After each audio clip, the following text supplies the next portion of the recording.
ਸਤਿ ਸ਼੍ਰੀ ਅਕਾਲ। ਤੁਸੀਂ ਜੁੜੇ ਹੋਏ ਹੋ ਪੰਜਾਬੀ ਰੇਡੀਓ ਯੂਐਸਏ ਦੇ ਨਾਲ ਤੇ ਮੈਂ ਹਾਂ ਪ੍ਰਵੀਨ ਸ਼ਰਮਾ ਲੈ ਕੇ ਹਾਜ਼ਰ ਹਾਂ ਪ੍ਰੋਗਰਾਮ ਖਬਰ ਤੇ ਨਜ਼ਰ। ਖਬਰ ਤੇ ਨਜ਼ਰ ਪ੍ਰੋਗਰਾਮ ਦੇ ਵਿੱਚ ਕਈ ਅਹਿਮ ਤੇ ਕਈ ਖਾਸ ਖਬਰਾਂ ਨੂੰ ਲੈ ਕੇ ਚਰਚਾ ਕਰਨ ਦੇ ਲਈ ਜੁੜ ਚੁੱਕੇ ਨੇ ਮਿੰਟੂ ਗੁਰਸਰੀਗਾ ਜੀ। ਮਿੰਟੂ ਸਤਿ ਸ਼੍ਰੀ ਅਕਾਲ, ਸਵਾਗਤ ਹੈ ਜੀ ਪੰਜਾਬੀ ਰੇਡੀਓ ਯੂਐਸਏ ਤੇ ਜੀ। ਸ਼ੁਕਰੀਆ ਸਾਰਿਆਂ ਨੂੰ, ਸਤਿ ਸ੍ਰੀ ਅਕਾਲ ਜੀ। ਸਤਿ ਸ਼੍ਰੀ ਅਕਾਲ ਜੀ। ਅੱਗੇ ਵਧਣ ਤੋਂ ਪਹਿਲਾਂ ਧੰਨਵਾਦ ਕਰਦੇ ਚਲੀਏ ਸਪਾਂਸਰਸ ਦਾ ਜਿਹੜੇ ਜ਼ਰੀਆ ਬਣਦੇ ਨੇ ਇਹਨਾਂ ਪ੍ਰੋਗਰਾਮਾਂ ਨੂੰ ਤੁਹਾਡੇ ਤੱਕ ਪਹੁੰਚਾਉਣ ਦੇ ਲਈ। ਖਾਲਸਾ ਇੰਸ਼ੋਰੈਂਸ ਏਜੰਸੀ ਵਾਲੇ ਜਿਨ੍ਹਾਂ ਤੋਂ ਤੁਸੀਂ ਹਰ ਤਰੀਕੇ ਦੀ ਇੰਸ਼ੋਰੈਂਸ ਲੈ ਸਕਦੇ ਹੋ। ਇੰਸ਼ੋਰੈਂਸ ਬਾਰੇ ਪਤਾ ਕਰਨ ਦੇ ਲਈ ਇਹਨਾਂ ਦਾ ਨੰਬਰ ਹੈ 468-272-2500। ਇਹ 1992 ਤੋਂ ਲਗਾਤਾਰ ਇੰਸ਼ੋਰੈਂਸ ਬਿਜ਼ਨਸ ਦੇ ਵਿੱਚ ਸ਼ਾਨਦਾਰ ਸੇਵਾਵਾਂ ਦੇ ਰਹੇ ਨੇ ਤੇ ਅਮਰੀਕਾ ਭਰ ਦੇ ਵਿੱਚ ਇੰਸ਼ੋਰੈਂਸ ਕਰਦੇ ਨੇ। ਓਬਾਮਾ ਕੇਅਰ, ਮੈਡੀਕੇਅਰ ਜਾਂ ਫਿਰ ਕਵਰਡ ਕੈਲੀਫੋਰਨੀਆ ਬਾਬਤ ਪਾਲਿਸੀ ਕਰਵਾਉਣ ਦੇ ਲਈ, ਸਲਾਹ ਲੈਣ ਦੇ ਲਈ ਅੱਜ ਹੀ ਕਾਲ ਕਰੋ 468-272-2500 ਤੇ। ਟਰਕੀਆਨਾ ਇਮੀਗ੍ਰੇਸ਼ਨ ਲਾ ਫਰਮ ਵਾਲੀ ਜੇ ਟਰਕੀਆਨਾ ਅਟਾਰਨੀ ਟਰਕੀਆਨਾ ਦੇ ਨਾਲ ਤੁਸੀਂ ਯੂਐਸ ਇਮੀਗ੍ਰੇਸ਼ਨ ਬਾਬਤ ਕੋਈ ਵੀ ਸਲਾਹ ਕਰਨੀ ਹੈ ਤਾਂ ਇਹਨਾਂ ਦਾ ਨੰਬਰ ਹੈ 4159090503। Krishan Dhanota Yuba City, Baljinder Singh Nijjar Woodland, Paramjit ਕੌਰੰਗੀ Vacaville, Jaswinder Singh Chhatar Kaur Nagra Roswell, Charan Singh Sukhwinder Dhaliwal Arizona, Pritpal Singh Sidhu Fresno, ਜੀਐਨ ਲਿਊ ਵਾਲੇ ਟਰੱਕ ਵਾਸ਼ ਕਰਦੇ ਨੇ, ਆਇਲ ਚੇਂਜ ਕਰਦੇ ਨੇ, ਏਅਰ ਬ੍ਰੇਕਾਂ ਦਾ ਕੰਮ ਤਸੱਲੀ ਬਖਸ਼ ਕਰਵਾ ਸਕਦੇ ਹੋ। ਨਵੇਂ ਪੁਰਾਣੇ ਟਾਇਰ ਵੀ ਇਹਨਾਂ ਤੋਂ ਮਿਲਦੇ ਨੇ। ਲੋਕੇਸ਼ਨ ਸੈਂਤਾ ਨੀਲਾ ਦੀ ਨਿੰਮਾ ਸੋਤਾ ਦੇ ਨਾਲ ਗੱਲ ਕੀਤੀ ਜਾ ਸਕਦੀ ਹੈ 209-277-0113 ਤੇ ਇੰਟਰਵਿਊ ਟਰੱਕ ਸਟਾਪ ਵਾਲੇ। ਇਹਨਾਂ ਸਾਰੇ ਹੀ ਸਪਾਂਸਰਸ ਦਾ ਬਹੁਤ ਬਹੁਤ ਧੰਨਵਾਦ। ਤੇ ਜੇਕਰ ਤੁਸੀਂ ਵੀ ਪੰਜਾਬੀ ਰੇਡੀਓ ਯੂਐਸਏ ਦੇ ਇਹਨਾਂ ਪ੍ਰੋਗਰਾਮਾਂ ਨੂੰ ਸਪਾਂਸਰ ਕਰਨਾ ਚਾਹੁੰਦੇ ਹੋ ਤਾਂ ਸਟੂਡੀਓ ਦਾ ਨੰਬਰ ਹੈ 468-272-5200। ਅੱਜ ਦਾ ਇਹ ਖਬਰ ਤੇ ਨਜ਼ਰ ਪ੍ਰੋਗਰਾਮ ਸਾਲ 2024 ਦੀ 11 ਸਤੰਬਰ ਦਾ ਪ੍ਰੋਗਰਾਮ ਹੈ ਤੇ ਦਿਨ ਅੱਜ ਬੁੱਧਵਾਰ ਹੈ। ਖਬਰਾਂ ਦੀ ਸ਼ੁਰੂਆਤ ਕਰੀਏ ਮਿੰਟੂ ਜੀ ਇਸ ਵੇਲੇ ਦੀ ਵੱਡੀ ਖਬਰ ਤੋਂ। ਚੰਡੀਗੜ੍ਹ ਦੇ ਵਿੱਚ ਕੋਈ ਧਮਾਕਾ ਹੋ ਗਿਆ ਜੀ। ਜੀ ਬਿਲਕੁਲ, ਚੰਡੀਗੜ੍ਹ ਦੇ ਸੈਕਟਰ 10 ਦੇ ਵਿੱਚ ਇੱਕ ਕੋਠੀ ਆ ਜੀ ਜਿਹਦੇ ਅੰਦਰ ਇਹ ਧਮਾਕਾ ਜਿਹੜਾ ਹੋਇਆ। ਹਾਲਾਂਕਿ ਵੱਡਾ ਕੋਈ ਨੁਕਸਾਨ ਨਹੀਂ ਹੋਇਆ। ਕੱਚ ਵਗੈਰਾ ਜਿਹੜਾ ਆ ਉਹ ਟੁੱਟਿਆ ਹੈ ਸੈਕਟਰ 10 ਦੀ ਕੋਠੀ ਦੇ ਵਿੱਚ, ਕਿਉਂਕਿ ਹੁਣ ਤੋਂ ਚੰਦ ਮਿੰਟ ਪਹਿਲਾਂ ਇਹ ਖਬਰ ਬ੍ਰੇਕ ਹੋਈ ਆ, ਨਸ਼ਰ ਹੋਈ ਆ। 575 ਨੰਬਰ ਕੋਠੀ ਆ ਜੀ। ਮੁੱਢਲੇ ਤੌਰ ਤੇ ਪ੍ਰਵੀਨ ਜੀ ਚਿੰਤਾ ਵਾਲੀ ਗੱਲ ਜਿਹੜੀ ਆ ਉਹ ਇਹ ਆ ਕਿ ਇਹ ਕੋਠੀ ਇੱਕ ਸਾਬਕਾ ਪੁਲਿਸ ਅਫਸਰ ਦੀ ਆ ਜੀ। ਤੇ ਸੁਣਨ ਦੇ ਵਿੱਚ ਇਹ ਆਉਂਦਾ ਪਿਆ ਕਿ 2023 ਦੇ ਵਿੱਚ 2 ਬੰਦੇ ਫੜੇ ਗਏ ਸੀਗੇ। ਕੋਈ ਇੱਕ ਕੈਟਾਗਰੀ ਦਾ ਗੈਂਗਸਟਰ ਆ, ਇਹ ਉਹਦੇ ਗੁਰਗੇ ਸਨ। ਤਾਂ ਉਸ ਵੇਲੇ ਇਹਨਾਂ ਨੇ ਇਸ ਕੋਠੀ ਦਾ ਵਿਸ਼ੇਸ਼ ਤੌਰ ਤੇ ਜ਼ਿਕਰ ਕੀਤਾ ਸੀਗਾ ਕਿ ਇਹ ਕੋਠੀ ਨਿਸ਼ਾਨੇ ਤੇ ਆ। ਇਹ ਦੱਸਦੇ ਆ ਕਿ ਮਤਲਬ ਕਿ ਇਹ ਸਾਰਾ ਕੁਝ ਜਿਹੜਾ ਹੈ ਨਾ ਉਹ ਉਸ ਵੇਲੇ ਰਿਕਾਰਡ ਤੇ ਆਇਆ ਹੈ। ਐਸਾ ਹੁਣ ਤੱਕ ਕਹਿ ਲਓ ਕਿ ਸੁਣਨੇ ਨੂੰ ਮਿਲ ਰਿਹਾ ਜੀ। ਹਾਲਾਂਕਿ ਪੁਲਿਸ ਹੁਣ ਜਦੋਂ ਕੱਲ ਨੂੰ ਪ੍ਰੈਸ ਕਾਨਫਰੰਸ ਕਰੇਗੀ, ਪ੍ਰੈਸ ਕਾਨਫਰੰਸ ਕਰਨੀ ਪੈਣੀ ਹੈ ਸਾਰਾ ਜੀ ਗੱਲ ਤਾਂ ਉਸ ਤੋਂ ਬਾਅਦ ਹੀ ਪਤਾ ਲੱਗੇਗਾ, ਕਿਉਂਕਿ ਇੱਕ ਤੇ ਪੁਲਿਸ ਅਫਸਰ ਦੇ ਨਾਲ ਜੁੜਦਾ ਘਰ ਆ, ਦੂਜਾ ਕਿ ਐਸੀਆਂ ਖਬਰਾਂ ਚੱਲ ਪਈਆਂ ਨੇ ਕਿ ਇਹ ਕੋਠੀ ਪਹਿਲਾਂ ਤੋਂ ਹੀ ਨਿਸ਼ਾਨੇ ਤੇ ਸੀ। ਇਹਦਾ ਮਤਲਬ ਇੱਕ ਤੇ ਇਹ ਆ ਕਿ ਜਾਂ ਤਾਂ ਕੋਈ ਟੈਰਰ ਐਂਗਲ ਜਾਂ ਗੈਂਗਸਟਰ ਐਂਗਲ ਐਸਾ ਜੁੜਦਾ ਨਜ਼ਰ ਆਉਂਦਾ ਹੈ ਇਸ ਘਟਨਾ ਦੇ। ਦੂਜੀ ਚੀਜ਼, ਹੁਣੇ ਇੱਕ ਸੀਸੀਟੀਵੀ ਇੱਕ ਚੈਨਲ ਨੇ ਫਲੈਸ਼ ਕੀਤੀ ਆ। ਇਹਦੇ ਵਿੱਚ ਜੇ ਗੌਰ ਦੇ ਨਾਲ ਦੇਖੀਏ, ਗੌਰ ਦੇ ਨਾਲ, ਬਰੀਕੀ ਦੇ ਨਾਲ, ਕਿ ਬਲਾਸਟ ਹੋਣ ਤੋਂ ਚੰਦ ਸੈਕਿੰਡ ਪਹਿਲਾਂ ਇੱਕ ਚਿੱਟੀ ਜੀ ਬੁਸਟਰ ਪਾਈ ਵਿਅਕਤੀ ਭੱਜ ਕੇ ਇੱਕ ਆਟੋ 'ਚ ਬਹਿੰਦਾ ਹੈ। ਠੀਕ ਹੈ। ਉਸ ਆਟੋ ਨੂੰ ਅਗਾਂਹ ਜਾ ਕੇ ਮੋੜ ਤੋਂ ਇੱਕ ਲਾਲ ਰੰਗ ਦੀ ਕਾਰ ਜਿਹੜੀ ਆ ਉਹ ਟੱਕਰਦੀ ਆ, ਕਿਉਂਕਿ ਜਿਵੇਂ ਆਪਾਂ ਉੱਥੇ ਦੇਖਦੇ ਹਾਂ ਸੈਕਟਰਾਂ ਦੇ ਵਿੱਚ ਗਾਂਹ ਜਾ ਕੇ ਘਰਾਂ 'ਚ ਭੀੜੀਆਂ ਹੀ ਸੜਕਾਂ ਹੁੰਦੀਆਂ ਨੇ, ਤਾਂ ਉਹ ਸੜਕ ਆ ਜਿਹੜਾ ਆਟੋ ਆ ਕੱਚੇ ਲਾ ਕੇ ਤੇ ਫੁਰਤੀ ਦੇ ਨਾਲ ਫਿਰ ਉਹ ਚਲਾ ਜਾਂਦਾ, ਜਦ ਕਿ ਉਹ ਚਿੱਟੀ ਸ਼ਰਟ ਵਾਲਾ ਵਿਅਕਤੀ ਜਿਹੜਾ ਭੱਜ ਕੇ ਆਇਆ ਉਹ ਇਸੇ ਹੀ ਆਟੋ 'ਚ ਬਹਿੰਦਾ ਹੈ। ਮਤਲਬ ਕਿ ਮੁੱਢਲੇ ਤੌਰ ਤੇ ਇਹ ਨਜ਼ਰ ਆ ਰਿਹਾ ਹੈ ਕਿ ਇਹ ਆਟੋ ਜਿਹੜਾ ਹੈ ਨਾ, ਹੋ ਸਕਦਾ ਕਿ ਹਮਲਾਵਰ ਇਹਦੇ 'ਚ ਆਏ ਹੋਣ। ਤੇ ਪੁਲਿਸ ਨੇ ਵੀ ਦੱਸਦੇ ਆ ਕਿ ਸ਼ੱਕੀ ਆਟੋ ਜਿਹੜੇ ਆ ਇਸ ਵੇਲੇ ਉਹਨਾਂ ਤੇ ਨਿਗਰਾਨੀ ਰੱਖਣ ਦੀ ਸ਼ੁਰੂਆਤ ਕਰ ਦਿੱਤੀ ਆ। ਕਾਫੀ ਇਸ ਵੇਲੇ ਕਹਿ ਲਓ ਕਿ ਵੱਡੀ ਖਬਰ ਬਣਦੀ ਨਜ਼ਰ ਆ ਰਹੀ ਆ। ਇੱਕ ਖਬਰ ਚੰਡੀਗੜ੍ਹ ਨਾਲ ਜੁੜਦੀ ਆ, ਸੈਕੰਡ ਪੁਲਿਸ ਅਫਸਰ ਜਿਹੜੇ ਸਾਬਕਾ ਉਹਨਾਂ ਨਾਲ ਜੁੜਦੀ ਨਜ਼ਰ ਆ ਰਹੀ ਆ, ਤੇ ਤੀਸਰਾ ਜਿਵੇਂ ਮੈਂ ਤੁਹਾਨੂੰ ਦੱਸਿਆ ਕਿ ਸੀਸੀਟੀਵੀ 'ਚ ਇਹ ਇੱਕ ਸ਼ੱਕੀ ਵਿਅਕਤੀ ਨਜ਼ਰ ਆ ਰਿਹਾ ਕਿ ਇਹ ਜਿਵੇਂ ਆ ਕੇ ਆਟੋ 'ਚ ਬਹਿੰਦਾ ਤੇ ਪਿੱਛੋਂ ਧਮਾਕਾ ਹੋ ਜਾਂਦਾ ਹੈ, ਉਵੇਂ ਸੀਸੀਟੀਵੀ ਦੇ ਵਿੱਚ ਸਭ ਕੁਝ ਨਜ਼ਰ ਆ ਰਿਹਾ। ਖੈਰ, ਇਹ ਹੁਣ ਤੱਕ ਦੀ ਅਪਡੇਸ਼ਨ ਹੈ ਪ੍ਰਵੀਨ ਜੀ। ਵੱਡੀ ਖਬਰ ਹੈ ਇਸ ਵੇਲੇ ਦੀ, ਬ੍ਰੇਕਿੰਗ ਖਬਰ ਆ ਕਿ ਸ਼ਾਮੀ ਜੇ ਇਹ ਜਿਹੜਾ ਧਮਾਕਾ ਹੈ ਉਹ ਹੋਇਆ ਤਾਂ ਹਾਲੇ ਤੱਕ ਪੁਲਿਸ ਦੀ ਅਧਿਕਾਰਤ ਤੌਰ ਤੇ ਕੋਈ ਪ੍ਰਤੀਕਿਰਿਆ, ਕੋਈ ਪ੍ਰਤੀਕਰਮ ਨਹੀਂ ਆਇਆ। ਜਿਵੇਂ ਹੀ ਆਏਗਾ ਆਪਾਂ ਉਹਦੇ ਤੇ ਨਜ਼ਰ ਬਣਾ ਕੇ ਰੱਖਾਂਗੇ ਕਿ ਕੀ ਇਹਦੇ ਚੋਂ ਨਿਕਲਦਾ ਹੈ। ਪਰ ਇਸ ਵੇਲੇ ਕਹਿ ਲਈਏ ਕਿ ਕਾਫੀ ਭੜਥੂ ਪਿਆ ਹੈ ਚੰਡੀਗੜ੍ਹ ਪ੍ਰਸ਼ਾਸਨ ਨੂੰ, ਮੋਹਾਲੀ ਪ੍ਰਸ਼ਾਸਨ। ਜੀ ਜੀ। ਅਗਲੀ ਖਬਰ ਦੇ ਵੱਲ ਵਧੀਆ ਮਿੰਟ ਜੀ। ਪੰਜਾਬ ਸਰਕਾਰ ਕਹਿੰਦੇ ਕਟੋਰਾ ਫੜ ਕੇ ਆਪਣਿਆਂ ਦੇ ਦੁਆਰ ਪਹੁੰਚੀ ਹੈ ਜੀ। ਦੇਖੋ, ਸਰਕਾਰ ਦੇ ਜਦੋਂ ਚੰਗੇ ਦਿਨ ਆਏ ਸੀਗੇ, ਸਰਕਾਰ ਦੇ ਚੰਗੇ ਦਿਨ ਜਾਂ ਕਹਿ ਲਓ ਆਮ ਆਦਮੀ ਪਾਰਟੀ ਦੇ ਚੰਗੇ ਦਿਨ ਆਏ ਸੀਗੇ ਨਾ, ਤਾਂ ਉਦੋਂ ਚੰਗੇ ਦਿਨਾਂ ਦੇ ਨਾਲ ਹੀ ਪਿੱਛੇ ਜੇ ਇਹਨਾਂ ਦੇ ਵਿਹੜੇ 'ਚ ਮਾੜੇ ਦਿਨ ਵੀ ਵੜ ਗਏ ਸੀਗੇ ਜੀ ਬੋਝ ਕੇ ਜੇ, ਇਹਨਾਂ ਨੂੰ ਪਤਾ ਹੀ ਨਹੀਂ ਲੱਗਿਆ। ਉਹ ਕਿਵੇਂ ਸੀ? ਕਿਉਂਕਿ ਮਾਰਚ ਦੇ ਵਿੱਚ ਇਹ ਖੁਸ਼ੀਆਂ ਮਨਾ ਕੇ ਹਟੇ ਸਨ ਤੇ ਅਪ੍ਰੈਲ ਦੇ ਵਿੱਚ ਇਹ ਖਬਰ ਆ ਗਈ ਸੀਗੀ ਕਿ ਹੁਣ ਇਹਨਾਂ ਨੂੰ GST ਮੁਆਵਜ਼ਾ ਨਹੀਂ ਮਿਲੇਗਾ ਜੀ। GST ਮੁਆਵਜ਼ੇ ਤੋਂ ਭਾਵ ਕਿ 15 ਤੋਂ 20 ਹਜ਼ਾਰ ਕਰੋੜ ਮਾਈਨਸ। ਇਹ ਮਾੜੇ ਦਿਨ ਸੀਗੇ। ਫਿਰ ਉਸ ਤੋਂ ਬਾਅਦ ਉਸ ਤੋਂ ਅਗਲਾ ਜਿਹੜਾ ਪੜਾ ਸੀ RDF NHM ਵਗੈਰਾ ਦਾ ਪੈਸਾ, ਉਹ ਅਗਲੀ ਸੱਟ ਸੀ। ਤੀਸਰੀ ਸੱਟ ਸੀ ਕਿ ਮਾਲੀਆ ਇਜ਼ਾਫਾ ਸੀਮਤ। ਮੈਂ ਨਹੀਂ ਕਹਾਂਗਾ, ਮੇਰੀ ਇਹ ਆਦਤ ਨਹੀਂ ਹੈਗੀ, ਮੈਂ ਨਹੀਂ ਕਹਾਂਗਾ ਕਿ ਇਜ਼ਾਫਾ ਨਹੀਂ ਹੋਇਆ, ਹੋਇਆ, ਪਰ ਜੇ ਉਹ 10 ਪੈਸੇ ਇਜ਼ਾਫਾ ਹੋਇਆ ਤੇ 25 ਪੈਸੇ ਖਰਚਾ ਵੱਧ ਗਿਆ। ਹੁਣ ਇਸ ਤੋਂ ਬਾਅਦ ਇਹਨਾਂ ਨੇ ਹੁਣ ਹੱਥ ਮਾਰਨਾ। ਦੇਖੋ, ਤੁਸੀਂ ਬਹੁਤੀ ਦੇਰ ਲੋਕਾਂ ਨੂੰ ਬੇਵਕੂਫ ਨਹੀਂ ਬਣਾ ਸਕਦੇ ਜੀ। ਜੇ ਤੁਸੀਂ ਬਹੁਤੀ ਦੇਰ ਲੋਕਾਂ ਨੂੰ ਬੇਵਕੂਫ ਬਣਾਉਣ ਦਾ ਭਰਮ ਪਾਲੋਗੇ ਤਾਂ ਤੁਸੀਂ ਖੁਦ ਬੇਵਕੂਫ ਹੋ ਜਾਓਗੇ।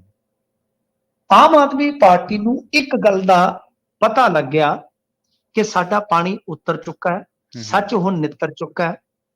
ਅਗਾਂਹ ਸਾਨੂੰ ਇਸ ਸੱਚ ਦੇ ਸਾਹਮਣੇ ਖਲੋਣਾ ਹੀ ਪਵੇਗਾ। ਇਹਨਾਂ ਨੇ ਬੀਤੇ ਦਿਨੀ ਕਰਜ਼ਾ ਹੱਦ ਵਧਾਉਣ ਦੀ ਐਲਾਨੀਆ ਮੰਗ ਕੀਤੀ। ਵੈਸੇ ਤੁਹਾਨੂੰ ਪਤਾ ਹੈ ਨਾ ਕਿ ਕਰਜ਼ਾ ਹੱਦ ਵਧਾਉਣ ਦੀ ਮੰਗ ਦਾ ਮਤਲਬ ਹੀ ਇਹ ਸੀ ਕਿ ਤੁਸੀਂ ਆਪਣੇ ਆਪ ਨੂੰ ਵਿਰੋਧੀਆਂ ਦੇ ਚੁੰਗਲ 'ਚ ਹੋਰ ਫਸਾ ਲਓਗੇ। ਪਰ ਕਿਉਂਕਿ ਗਾਉਂ ਬਣਾਵੇ ਜੌਂ, ਗਾਉਂ ਮੀਨ ਗਰਜ, ਉਹ ਗਰਜ ਸੀ।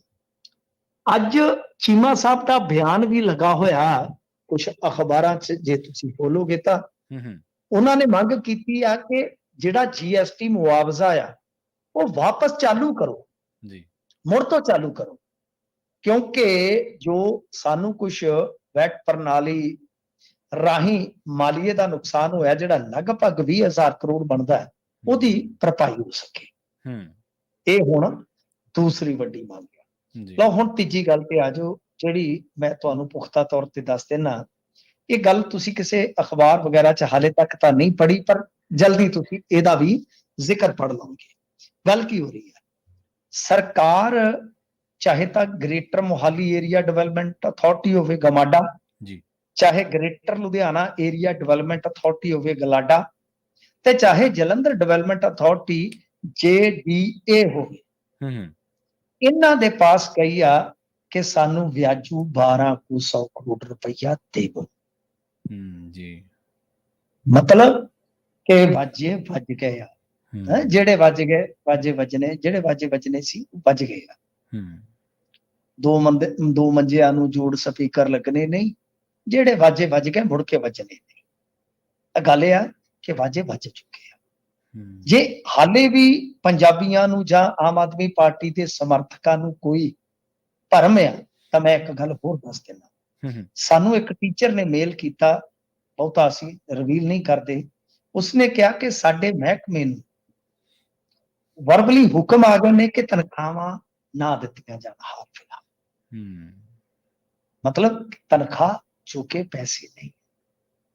ਮੇਰੇ ਕੋਲ ਮੇਲ ਪਿਆ, ਈਮੇਲ ਇੱਕ ਅਧਿਆਪਕ ਨੇ ਕੀਤਾ ਕਿ ਸਾਡੀ ਗੱਲ ਜ਼ਰੂਰ ਕਰੋ। ਤਾਂ ਤੁਸੀਂ ਸੋਚ ਕੇ ਦੇਖੋ ਕਿ ਇਸ ਵੇਲੇ ਕੈਸੀ ਸੂਰਤ ਹਾਲ ਆ। ਉਧਰੋਂ ਆਪਾਂ ਜੇ ਦੇਖੀਏ ਤਾਂ ਸਰਕਾਰ ਨੂੰ ਇਸ ਗੱਲ ਦਾ ਇਲਜ਼ਾਮ ਹੈ ਕਿ ਭਾਈ ਅਸੀਂ ਚੋਣਾਂ 'ਚ ਜਾਣਾ ਹੈ, ਲੋਕਾਂ 'ਚ ਜਾਣਾ ਜੀ।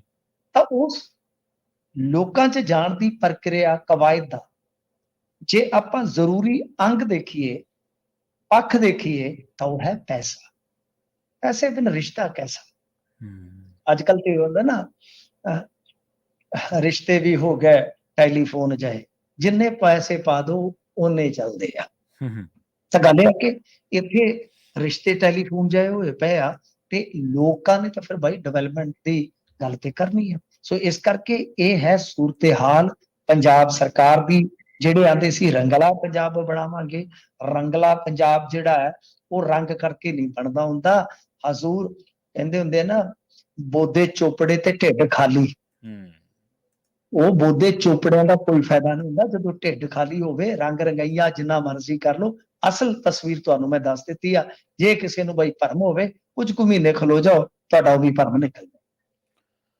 ਬਿਲਕੁਲ ਮਿੰਟੂ ਜੀ, ਜਦੋਂ ਆਪਾਂ ਗੱਲਾਂ ਕਰਦੇ ਹੁੰਦੇ ਸੀ 2013-14 ਦੇ ਵਿੱਚ ਕਹਿ ਲਓ, ਜਾਂ ਉਸ ਅਕਾਲੀ ਦਲ ਦੇ ਦੂਜੇ ਕਾਰਜਕਾਲ ਦੇ ਵਿੱਚ ਮਹਿਕਮਿਆਂ ਦੀ ਜ਼ਮੀਨ ਵੇਚਣ ਵਾਲੀਆਂ, ਜਾਂ ਉਦੋਂ ਆਮ ਆਦਮੀ ਪਾਰਟੀ ਦਾ ਉਭਾਰ ਹੋ ਰਿਹਾ ਸੀਗਾ, ਉਦੋਂ ਇਹ ਉਸ ਗੱਲ ਨੂੰ ਲੈ ਕੇ ਆਲੋਚਨਾ ਕਰਦੇ ਸੀ, ਔਰ ਹੋਣੀ ਵੀ ਚਾਹੀਦੀ। ਚਲੋ ਆਪਾਂ ਕਹਿੰਦੇ ਵੀ ਇਹ ਸਾਸੇ ਨਹੀਂ ਵਿਕਣੇ ਚਾਹੀਦੇ, ਪਰ ਅੱਜ ਤੁਸੀਂ ਆਪਣੇ ਮਹਿਕਮਿਆਂ ਮੂਹਰੇ ਚਲੇ ਗਏ ਹੋ, ਉਹਨਾਂ ਤੋਂ ਹੀ ਮੰਗ ਰਹੇ ਹੋ, ਤਾਂ ਉਸ ਤੇ ਇਸ ਗੱਲ ਦੇ ਵਿੱਚ ਕੋਈ ਬਹੁਤਾ ਫਰਕ ਤਾਂ ਮਿੰਟੂ ਜੀ ਨਹੀਂ ਲੱਗਦਾ? ਨਹੀਂ ਸਰ, ਇੱਕ ਚੀਜ਼ ਹੋ ਰਿਹਾ, ਸਾਨੂੰ ਜਿੰਨੀ ਕੁ ਜਾਣਕਾਰੀ ਮਿਲੀ ਆ ਕਿ ਕੁਝ ਜ਼ਮੀਨਾਂ ਦੀ ਨਿਸ਼ਾਨਦੇਹੀ ਦੇ ਵੀ ਹਾਂਜੀ ਹੁਕਮ ਨੇ, ਹਾਂਜੀ ਹਾਂਜੀ ਹਾਂਜੀ, ਕਿ ਬਿਲਕੁਲ ਕੁਝ ਬਿਲਕੁਲ। ਜ਼ਮੀਨਾਂ ਦੀ ਨਿਸ਼ਾਨਦੇਹੀ ਹੋ ਰਹੀ ਆ ਕਿ ਹੂੰ ਕਿਹੜੀਆਂ ਜ਼ਮੀਨਾਂ ਪਈਆਂ ਨੇ ਹਾਲੇ ਖਾਲੀ, ਜਿਹੜੀਆਂ ਵਿਕਣੀਆਂ ਬਾਕੀ ਆ, ਉਹ ਹੂੰ ਆਪਾਂ ਚੱਕ ਦਈਏ ਫਟਾ। ਤਾਂ ਉਹ ਵੀ ਮੇਰੇ ਖਿਆਲ ਦੇ ਨਾਲ ਛੇਤੀ ਵਧਾਈ ਮਿਲ ਜਾਣੀ ਆ। ਤਾਂ ਕਹਿਣ ਦਾ ਭਾਵ ਹੈ ਕਿ ਕੁਝ ਵੀ ਪੱਲੇ ਨਹੀਂ ਹੈ ਜੀ ਪ੍ਰਵੀਨ ਜੀ। ਜੀ। ਇਹ ਹਕੀਕਤਾਂ ਕੁਛ ਹੋਰ ਹੁੰਦੀਆਂ ਨੇ, ਹੂੰ। ਸੱਚਾਈ ਜਿਹੜੀ ਹੈ ਨਾ ਉਹ ਲੁਕਦੀ ਨਹੀਂ ਹੈ।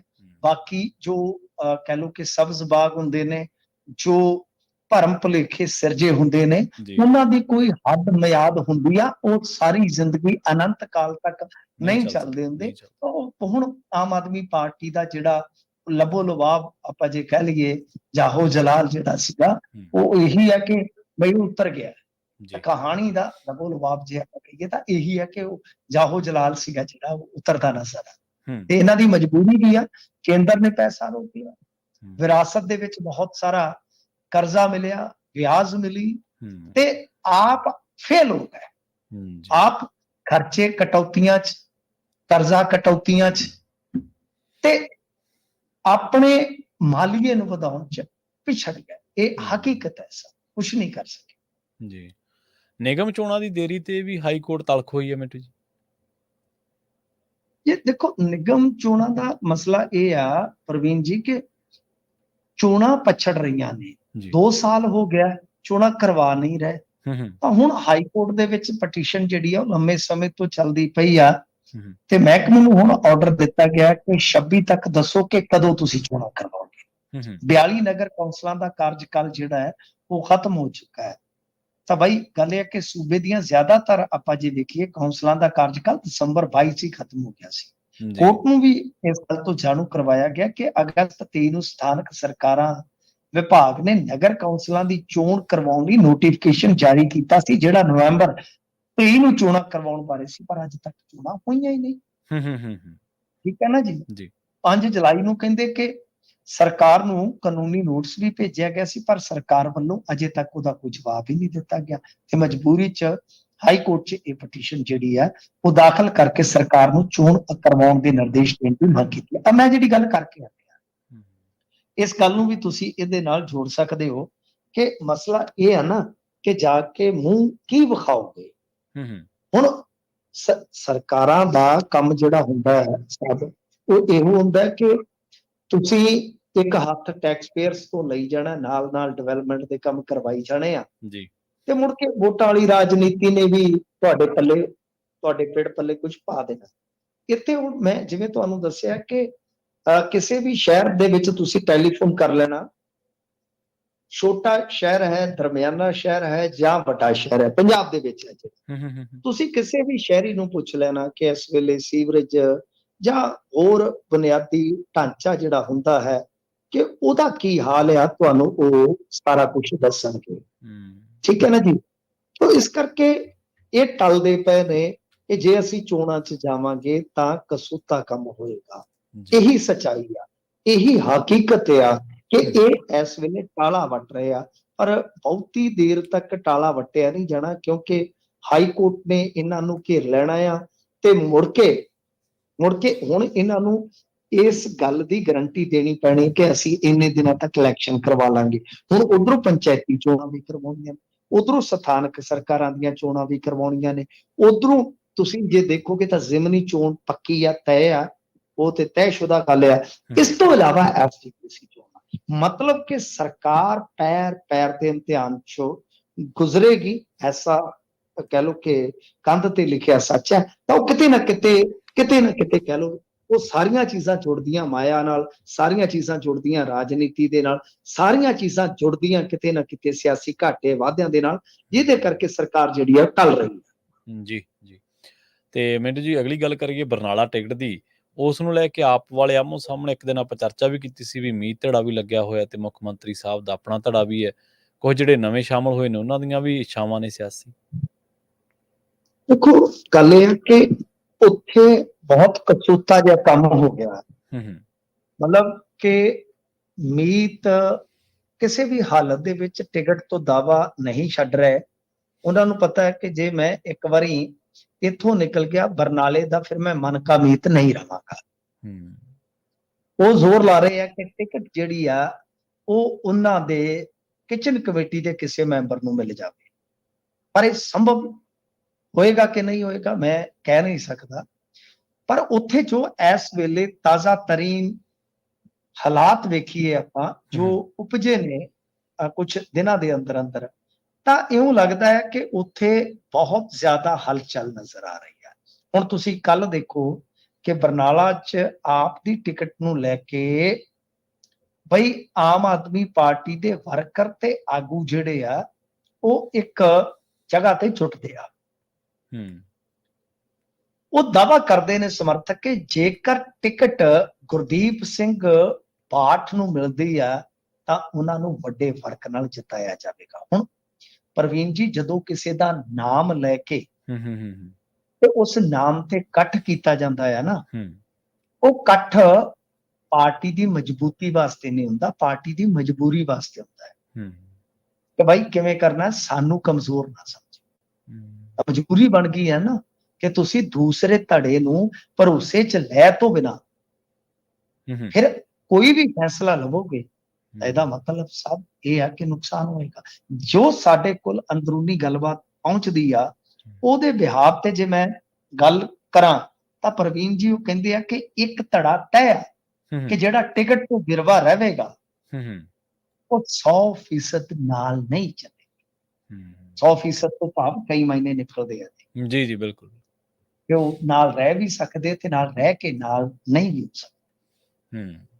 ਉਹ ਬਗਾਵਤ ਵੀ ਕਰ ਸਕਦੇ ਆ, ਨਾਲ ਬਿਲਕੁਲ ਨਹੀਂ ਰਹਿਣਾ ਚਾਹੁੰਦੇ। ਮਤਲਬ ਕਿ ਉਹ ਬਾਅਦ ਦੀਆਂ ਗੱਲਾਂ, ਪਰ ਇੱਕ ਧੜਾ ਜਿਹੜਾ ਹੈ ਨਾ ਉਹ ਤੈਅ ਆ ਕਿ ਉਹ ਨਹੀਂ ਚੱਲੇਗਾ। ਕਿਉਂਕਿ ਇਹਦੇ ਵਿੱਚ ਦੇਖੋ ਇੱਕ ਤੇ ਗੁਰਦੀਪ ਸਿੰਘ ਬਾਠ ਆ, ਉਧਰੋਂ ਬਲਤੇਜ ਪੰਨੂ ਦਾ ਜ਼ਿਕਰ ਚੱਲ ਰਿਹਾ ਸੀਗਾ, ਦਲਵੀਰ ਗੋਲਡੀ ਵੀ ਹੱਥ ਪੈਰ ਮਾਰ ਰਿਹਾ। ਮਤਲਬ ਕਿ ਤੁਹਾਨੂੰ ਪਤਾ ਉਹਨਾਂ ਦੀ ਸ਼ਮੂਲੀਅਤ ਹੋਈ ਕਿ ਹਾਂ ਬਾਈ ਕਿਸੇ ਨਾ ਕਿਸੇ ਤਰੀਕੇ ਦੇ ਨਾਲ ਮੈਨੂੰ ਇੱਧਰ ਉਤਾਰ ਦਿੱਤਾ ਜਾਵੇ। ਹੁਣ ਵੈਸੇ ਜੋ ਉੱਥੇ ਯੂਨੀਵਰਸਿਟੀ 'ਚ ਇਲੈਕਸ਼ਨ ਹੋਇਆ ਉਹਦੇ 'ਚ ਗੋਲਡੀ ਕਹਿੰਦੇ ਆ ਕਿ ਬਈ ਥੋੜਾ ਜਿਹਾ ਅੱਡ ਚੱਲਿਆ। ਹੁਣ ਪਤਾ ਨਹੀਂ ਕਿੰਨੀ ਕੁ ਸੱਚਾਈ ਆ, ਸੁਣ ਰਹੇ ਆ। ਤਾਂ ਇਹ ਸਾਰਾ ਖਾਸਾ ਕੁਝ ਚੱਲ ਰਿਹਾ। ਬਲਤੇਜ ਪੰਨੂ ਵੀ ਉੱਥੇ ਕਾਫੀ ਗੇੜੇ ਮਾਰ ਰਹੇ ਆ, ਉਹਨਾਂ ਨੂੰ ਵੀ ਲੱਗਦਾ ਕਿ ਲੋਕ ਸਭਾ ਦਾ ਨਹੀਂ ਸੀ ਤਾਂ ਹੁਣ ਇਹ ਲਾਸਟ ਚਾਂਸ ਹੈਗਾ, ਇੱਧਰੋਂ ਦੇਖ ਲਈਏ। ਤਾਂ ਇਹ ਹੁਣ ਇਸ ਵੇਲੇ ਚਰਚਾਵਾਂ ਦਾ ਬਾਜ਼ਾਰ ਗਰਮ ਆ। ਪਰ ਸਿੱਧੇ ਤੌਰ ਤੇ ਜੋ ਗੁਰਦੀਪ ਸਿੰਘ ਬਾਠ ਧੜਾ ਹੈ ਉਹ ਮੈਦਾਨ 'ਚ ਨਿਤਰਿਆ। ਪਿਛਲੇ ਦਿਨੀ ਇਹਨਾਂ ਦਾ ਇੱਕ ਬੰਦਾ ਵੀ ਚੁਕਵਾ ਦਿੱਤਾ ਗਿਆ ਸੀਗਾ ਤੇ ਮੁੜ ਕੇ ਪੁਲਿਸ ਨੇ ਜਦੋਂ ਇਹ ਧੜਾ ਜਾ ਕੇ ਉੱਥੇ ਪੁਲਿਸ ਨੂੰ ਪੁੱਛਣ ਲੱਗਾ ਕਿ ਹਾਂ ਭਾਈ ਕੀ ਹਿਸਾਬ ਕਿਤਾਬ ਆ, ਕਹਿੰਦੇ ਜੀ ਸਾਨੂੰ ਸ਼ੱਕ ਪੈ ਗਿਆ ਸੀਗਾ। ਮਤਲਬ ਕਿ ਚਿੱਟੇ ਦੇ ਦੋਸ਼ੀ ਚੁੱਕ ਲਿਆ ਬੰਦਾ ਤੇ ਬਾਅਦ ਦੇ ਵਿੱਚ ਪੁਲਿਸ ਨੇ ਕਿਹਾ ਕਿ ਨਹੀਂ ਸਾਨੂੰ ਭੁਲੇਖਾ ਪੈ ਗਿਆ। ਤਾਂ ਤੁਸੀਂ ਇਹ ਦੇਖ ਲਓ ਕਿ ਗੱਲ ਚੁੱਕਣ ਚੁਕਾਉਣ ਤੇ ਜਦੋਂ ਆ ਜਾਵੇ ਉਹ ਗੱਲ ਛੋਟੀ ਨਹੀਂ ਰਹਿ ਜਾਂਦੀ। ਜੀ ਬਿਲਕੁਲ। ਤੇ ਬੁੱਢਾ ਦਰਿਆ ਤੇ ਇੱਕ ਵਾਰ ਫੇਰ ਗਰਮ ਹੋਏ ਨੇ ਗੋਗੀ ਜਿਹੜੇ ਉੱਥੋਂ ਦੇ ਐਮਐਲਏ ਨੇ। ਮੈਨੂੰ ਲੱਗਦਾ ਇਹਨਾਂ ਪੱਕੇ ਤੌਰ ਤੇ ਠੰਡੇ ਹੋ ਜਾਣਾ। ਵੇਖੋ ਹੋਰ ਸਾਲ ਤੱਕ ਪੱਕੇ ਤੌਰ ਤੇ ਠੰਡੇ ਤੋਂ ਭਾਵੇਂ ਆ ਕਿ ਕਿਸੇ ਬਗਾਨੀ ਫ੍ਰਿਜ 'ਚ ਜਾ ਲੱਗਣਗੇ। ਯਾਨੀ ਇਨਕਲਾਬ ਦੀ ਜਿਹੜੀ ਇਹ ਸੀਤ ਲਹਿਰ ਹੈ ਇਹਦੇ ਤੋਂ ਅੱਕ ਕੇ ਉਹਨਾਂ ਨੇ ਕਿਸੇ ਫ੍ਰਿਜ 'ਚ ਜਾ ਕੇ ਬੈਠ ਜਾਣਾ ਕਿ ਇਹ ਤੇ ਬਹੁਤ ਹੀ ਜ਼ਿਆਦਾ ਠੰਡਿਆ ਕਰ ਕਾਂਗਰਸ 'ਚ ਗਏ ਜਿਹੜਾ ਹਾਂਜੀ ਕਾਂਗਰਸ 'ਚੋਂ ਗਏ ਨੇ। ਹੋ ਸਕਦਾ ਕਾਂਗਰਸ 'ਚ ਨਾ ਜਾ ਕੇ ਕਾਲੀਆਂ 'ਚ ਚਲੇ ਜਾਣ ਕਿਉਂਕਿ ਕਾਲੀਆਂ ਕੋਲ ਜਗ੍ਹਾ ਵਾਵਾ। ਇਹ ਵੀ ਹੈਗਾ ਨਾ, ਧਿਆਨ ਰੱਖੋ ਕਿ ਕਾਲੀਆਂ ਕੋਲ ਜਗ੍ਹਾ ਵਾਵਾ ਬੱਸ 'ਚ ਤੇ ਬੱਸਾਂ ਵੀ ਉਹਨਾਂ ਦੀਆਂ ਆਪਦੀਆਂ ਨੇ। ਜੀ ਸਵਾਰੀਆਂ ਲਈ ਸੀਟਾਂ ਕਾਫੀ ਖਾਲੀ ਆ ਜਾਓ ਬਈ, ਹੂੰ ਬੈਠ ਜਾਓ। ਡਰਾਈਵਰ ਕੌਣ ਹੈ, ਕੰਡਕਟਰ ਕੌਣ ਹੈ, ਚੈਕਰ ਕੌਣ ਹੈ, ਬਾਅਦ ਚ ਫੈਸਲਾ ਹੋ ਜਾਏਗਾ। ਹੂੰ ਤਾਂ ਸੀਟਾਂ ਉਹਨਾਂ ਕੋਲ ਵੀ ਖਾਲੀ ਨੇ। ਬਾਕੀ ਕਾਂਗਰਸ ਚ ਗਏ, ਕਾਂਗਰਸ ਚੋਂ ਗਏ ਨੇ, ਕਾਂਗਰਸ ਚ ਆ ਵੀ ਸਕਦੇ ਆ। ਤਾਂ ਐਸੇ ਲੱਛਣ ਨਜ਼ਰ ਆ ਰਹੇ ਨੇ। ਤਾਂ ਇਹਨਾਂ ਨੇ ਇੱਕ ਵਾਰੀ ਫੇਰ ਕਹਿ ਲਓ ਕਿ ਅੱਜ ਭੜਥੂ ਪਾਇਆ। ਇਹ ਬੁੱਢਾ ਨਾਲਾ ਦੇ ਮਾਮਲੇ ਤੇ ਘੇਰੀ ਬੈਠੇ ਸੀਗੇ, ਇੱਕ ਅਫਸਰ ਨੂੰ ਤੇ ਦੱਸਦੇ ਗੱਲ ਹੀ ਨਹੀਂ ਸੀ ਆ ਰਹੀ। ਉਹ ਤੇ ਬਈ ਭੜਕ ਗਏ ਗੋਗੀ ਸਾਹਿਬ, ਤੇ ਜਿਹੜਾ ਐਕਸੀਐਨ ਸੀਗਾ, ਐਕਸੀਐਨ ਕਹਿੰਦੇ ਜਿਹਨੂੰ ਆਪਾਂ, ਉਹਦੇ ਤੇ ਬਈ ਕਹਿ ਲਓ ਕਿ ਬੋਲੀ ਕੰਬ ਗਏ, ਉਹ ਤੇ ਨਿਕਲ ਗਿਆ। ਅੱਛਾ। ਤਾਂ ਇਹਨਾਂ ਨੇ ਅਧਿਕਾਰੀ ਨੂੰ ਇੱਥੇ ਮੌਕੇ ਤੇ ਬੁਲਾਇਆ ਸੀ। ਹੂੰ ਖੈਰ ਦੇਖੋ, ਜਿਸ ਤਰ੍ਹਾਂ ਗੋਗੀ ਰਾਜਨੀਤੀ ਕਰ ਰਹੇ ਆ, ਪਹਿਲਾਂ ਉਹਨਾਂ ਨੇ ਉਹ ਤੋੜਿਆ ਨੀਂਹ ਪੱਥਰ ਜਿਹਾ, ਫਿਰ ਉਸ ਤੋਂ ਬਾਅਦ ਇਹਨਾਂ ਨੇ ਬੀੜੀ ਜਿਹੜੀ ਆ ਠਿੱਲ ਦਿੱਤੀ। ਉਹ ਜਿਵੇਂ ਗਾਣਾ ਨਾ, ਮੈਂ ਚੱਲਿਆ ਗੇੜੀ ਤੇ, ਮੈਂ ਚੱਲਿਆ ਗੇੜੀ ਤੇ, ਕਹਿੰਦਾ ਗੋਗੀ ਚੱਲਿਆ ਬੀੜੀ ਤੇ, ਗੋਗੀ ਚੱਲਿਆ ਬੀੜੀ ਤੇ। ਹੂੰ ਉਹ ਮਤਲਬ ਕਿ ਕਾਲੇ ਪਾਣੀ ਦੇ ਵਿੱਚ ਬੀੜੀ ਜਿਹੜੀ ਆ ਉਹ ਤਰਦੀ ਫਿਰਦੀ ਸੀ, ਏਦਾਂ ਲੱਗਦਾ ਸੀ ਜਿਵੇਂ ਮੰਗਲੈਲ ਚ ਭੂਮ ਡਿੱਗਾ ਹੋਵੇ, ਹੂੰ ਕਿਉਂਕਿ ਐਨਕਾਂ ਹੁਣ ਕਹਿੰਦਾ ਨੇ ਬੁਲਾਈਆਂ ਹੁੰਦੀਆਂ ਨੇ। ਉਹ ਹੂੰ ਕਿਸ਼ਤੀ ਚੱਲਦੀ ਪਈ ਸੀ। ਤਾਂ ਗੱਲ ਇਹ ਆ ਕਿ ਹੁਣ ਇਹਨਾਂ ਨੇ ਜੋ ਐਸਟੀਪੀ ਹੁੰਦੇ ਆ, ਤਾਂ ਉਹ ਸਾਰਾ ਮਤਲਬ ਕਿ ਦਿਖਾਇਆ ਆਮ-ਚਾਮ। ਵੈਸੇ ਉਹਦੀ ਮੈਂ ਤਫਸੀਲ ਦੇ ਨਾਲ ਸਾਰੀ ਗੱਲਬਾਤ ਪੰਜਾਬੀ ਰੇਡੀਓ ਐਂਡ ਟੀਵੀ ਜਿਹੜਾ ਯੂਐਸਏ ਦਾ, ਉਹਦੀ ਆਡੀਅנס ਨੂੰ ਦੱਸ ਚੁੱਕਾ ਕਿ ਕਿੰਨੀਆਂ ਇਹਦੇ ਵਿੱਚ ਸੀਟਾਂ ਖਾਲੀ ਨੇ। ਪੰਜਾਬ ਪ੍ਰਦੂਸ਼ਣ ਰੋਕੋ ਕੰਟਰੋਲ ਬੋਰਡ ਆ ਜਿਹੜਾ, ਤੇ ਦੂਜੇ ਪਾਸੇ ਕਿੰਨੇ ਉੱਥੇ ਚੱਲਦੇ ਨੇ ਪੁਆਇੰਟ, ਕਿੰਨਿਆਂ ਤੋਂ ਗੰਦ ਸੁੱਟਿਆ ਜਾਂਦਾ ਹੈ। ਮਤਲਬ ਕਿ ਉਹ ਸਾਰਾ ਕੁਝ ਅਸੀਂ ਦੱਸ ਚੁੱਕੇ ਹਾਂ। ਤਾਂ ਗੋਗੀ ਹੁਣ ਇਸ ਮੁੱਦੇ ਤੇ ਕਹਿ ਲਓ ਕਿ ਆਪਣਾ ਬਚਾਅ ਕਰ ਰਹੇ ਆ, ਤੇ ਆਪਣੀ ਸਰਕਾਰ ਲਈ ਉਹ ਮੁਸ਼ਕਲਾਂ ਖੜੀਆਂ ਕਰ ਰਹੇ ਆ। ਤਾਂ ਐਸਾ ਸੰਭਵ ਸੀ, ਐਸਾ ਹੋਰ ਵੀ ਤੁਸੀਂ ਸੰਭਾਵਨਾ ਦੇ ਦਾਇਰੇ 'ਚ ਰੱਖਿਓ ਕਿ ਆਉਣ ਵਾਲੇ ਦਿਨਾਂ 'ਚ ਹੋਏਗਾ। ਬਹੁਤ ਸਾਰੇ ਹੋ ਸਕਦਾ ਤੁਹਾਨੂੰ ਐਮਐਲਏ ਇਸ ਤਰ੍ਹਾਂ ਦੇ ਦਿਖਾਈ ਦੇਣ, ਜਿਵੇਂ ਸੰਧਵਾ ਸਾਹਿਬ ਨੇ ਵੀ ਥਾਣੇਦਾਰ ਵਾਲਾ ਮੁੱਦਾ ਚੁੱਕ ਲਿਆ, ਕੁੰਵਰ ਵਿਜੇ ਪ੍ਰਤਾਪ ਸਿੰਘ ਨੇ ਵੀ ਚੱਕਤਾ ਬੇਅਦਬੀ ਵਾਲਾ, ਜਿਵੇਂ ਕੁਲਵੰਤ ਸਿੰਘ ਨੇ ਕਹਿ ਦਿੱਤਾ ਕਿ ਸਾਨੂੰ ਪਿੰਡਾਂ 'ਚ ਵੜਨ ਜੋਗੇ ਕਰੋ, ਜਿਵੇਂ ਕੁਲਜੀਤ ਰੰਧਾਵਾ ਨੇ ਕਹਿ ਦਿੱਤਾ ਕਿ ਸਾਨੂੰ ਲੋਕ ਗੰਦੀਆਂ ਗਾਲਾਂ ਕੱਢਦੇ ਆ, ਜਿਵੇਂ ਹੋਰ ਬਹੁਤ ਸਾਰੇ ਜਿਹੜੇ ਇਹਨਾਂ ਦੇ ਐਮਐਲਏ ਸੀਗੇ ਉਹ ਬੋਲ ਚੁੱਕੇ ਆ। ਖਾਸ ਤੌਰ ਤੇ ਬਲਜਿੰਦਰ ਕੌਰ ਨੇ ਤੇ ਬਖੀਏ ਹੀ ਉਧੇੜ ਦਿੱਤੇ ਤੇ ਗੁੰਡਾ ਪਰਚੀ ਬਦਨਾਮ ਕੀਤਾ। ਤੇ ਉੱਥੇ ਕੀ ਹੋ ਰਿਹਾ, ਮਤਲਬ ਕਿ ਜੋ ਕੁਝ ਚੱਲਦਾ ਪਿਆ ਸੀਗਾ, ਉਹ ਬਹੁਤੀ ਦੇਰ ਕਹਿ ਲਓ ਕਿ ਅੱਗ ਜਿਹੜੀ ਹੁੰਦੀ ਹੈ ਨਾ, ਕਹਿੰਦੇ ਕੱਖਾਂ ਥੱਲੇ ਨਹੀਂ ਤਪੀਦੀ। ਤਾਂ ਇਹ ਇੱਕ ਤਰ੍ਹਾਂ ਨਾਲ ਹੁਣ ਕਹਿ ਲਓ ਕਿ ਲੋਕਾਂ ਦੇ ਗੁੱਸੇ ਤੋਂ ਡਰਦਿਆਂ ਜੋ ਕੁਝ ਹੋ ਰਿਹਾ ਉਹ ਹੋਣਾ ਸੰਭਵ ਸੀ, ਐਸਾ ਲੱਗ ਰਿਹਾ ਸੀ, ਉਹਦਾ ਇਮਕਾਨ ਸੀ। ਤਾਂ ਗੋਗੀ ਵੀ ਇਸੇ ਸੰਭਾਵਨਾ ਦੇ ਵਿੱਚੋਂ ਹੀ ਨਿਕਲੀ ਇੱਕ ਹਕੀਕਤ ਆ। ਜੀ ਜੀ। ਤੇ ਭ੍ਰਿਸ਼ਟ ਅਫਸਰਾਂ ਦੀ ਲਿਸਟ ਬਣਨੀ ਸ਼ੁਰੂ ਹੋ ਗਈ ਮਿੰਟ ਜੀ? ਉਹ ਪ੍ਰਵੀਨ ਜੀ, ਇਹ ਮਾਮਲਾ ਜਿਹੜਾ ਤੁਹਾਨੂੰ ਪਤਾ ਹੀ ਆ, ਉਹ ਆਪਾਂ ਥੋੜਾ ਜਿਹਾ ਜ਼ਿਕਰ ਕੀਤਾ ਏਐਸਆਈ ਬੋੜ ਸਿੰਘ ਦਾ। ਤਾਂ ਬੋੜ ਸਿੰਘ ਨੂੰ ਤੇ ਸ਼ਾਇਦ ਸਟੇ ਮਿਲ ਗਿਆ ਹਾਈ ਕੋਰਟ ਤੋਂ, ਉਹਨਾਂ ਦੀ ਅਰੈਸਟ ਸਟੇ ਹੋ ਗਈ ਆ। ਕਾਫੀ ਰਾਹਤ ਭਰੀ ਉਹਨਾਂ ਵਾਸਤੇ ਖਬਰ ਆ। ਤੇ ਦੂਜੀ ਗੱਲ ਇਹ ਆ ਕਿ ਉਹ ਮਾਮਲਾ ਜਦੋਂ ਕੁਲਤਾਰ ਸਿੰਘ ਸੰਧਵਾਂ ਵਾਸਤੇ ਬੜਾ ਪੁੱਠਾ ਸਾਬਤ ਹੋਇਆ ਕਿ ਯਾਰ ਇਤਿਹਾਸ 'ਚ ਇਹ ਵੀ ਤੁਸੀਂ 70-75 ਸਾਲਾਂ 'ਚ ਪਹਿਲੀ ਵਾਰੀ ਕੀਤਾ ਆ ਕਿ ਥਾਣੇਦਾਰ ਦਾ ਮੁੱਦਾ ਹੀ ਲੈ ਕੇ ਬਹਿ ਗਏ ਹੋ। ਤਾਂ ਜਦੋਂ ਇਹ ਘਿਰ ਗਏ, ਫਿਰ ਇਹਨਾਂ ਨੇ ਇੱਕ ਰਸਤਾ ਬਣਾਇਆ ਕਿ ਜਿੰਨੇ ਵੀ ਇਸ ਤਰ੍ਹਾਂ ਦੇ ਮਾਮਲੇ ਹਨ, ਤਾਂ ਬਾਈ ਉਹ ਸਾਰੇ ਦੇ ਸਾਰੇ ਹੀ ਲਿਆਂਦੇ ਜਾਣ ਰਿਕਾਰਡ ਤੇ, ਮਤਲਬ ਕਿ ਸਾਰੀ ਹੀ ਰਿਪੋਰਟ ਜਿਹੜੀ ਆ ਉਹ ਪੇਸ਼ ਕਰੀ ਜਾਵੇ।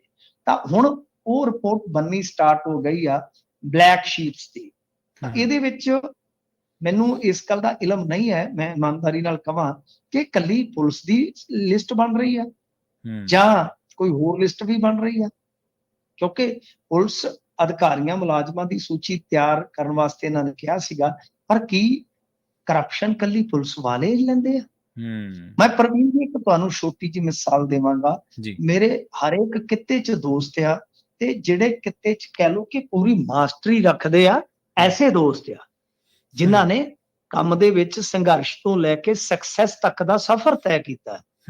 ਤਾਂ ਜਿਸ ਤਰ੍ਹਾਂ ਉਹਨਾਂ ਕੋਲ ਬੈਠ ਕੇ ਗੱਲਾਂ ਸੁਣੀ ਦੀਆਂ, ਕਿਉਂਕਿ ਮੈਂ ਤੇ ਹੁਣ ਕੋਈ ਕਾਰੋਬਾਰੀ ਨਹੀਂ ਹੈ ਨਾ, ਮੈਂ ਤਾਂ ਤੁਹਾਡੀ ਖਿਦਮਤ ਜੋਗਾ, ਪਰ ਬਹਿਣਾ ਉੱਠਦਾ ਆ ਤਾਂ ਜੋ ਉਹ ਦੱਸਦੇ ਆ ਕਿ ਇੰਨੀ ਆਰਗੇਨਾਈਜ਼ਡ ਤਰੀਕੇ ਨਾਲ ਕਰਪਸ਼ਨ ਲਈ ਜਾ ਰਹੀ ਆ ਕਿ ਰਹਿ ਰੱਬ ਦਾ।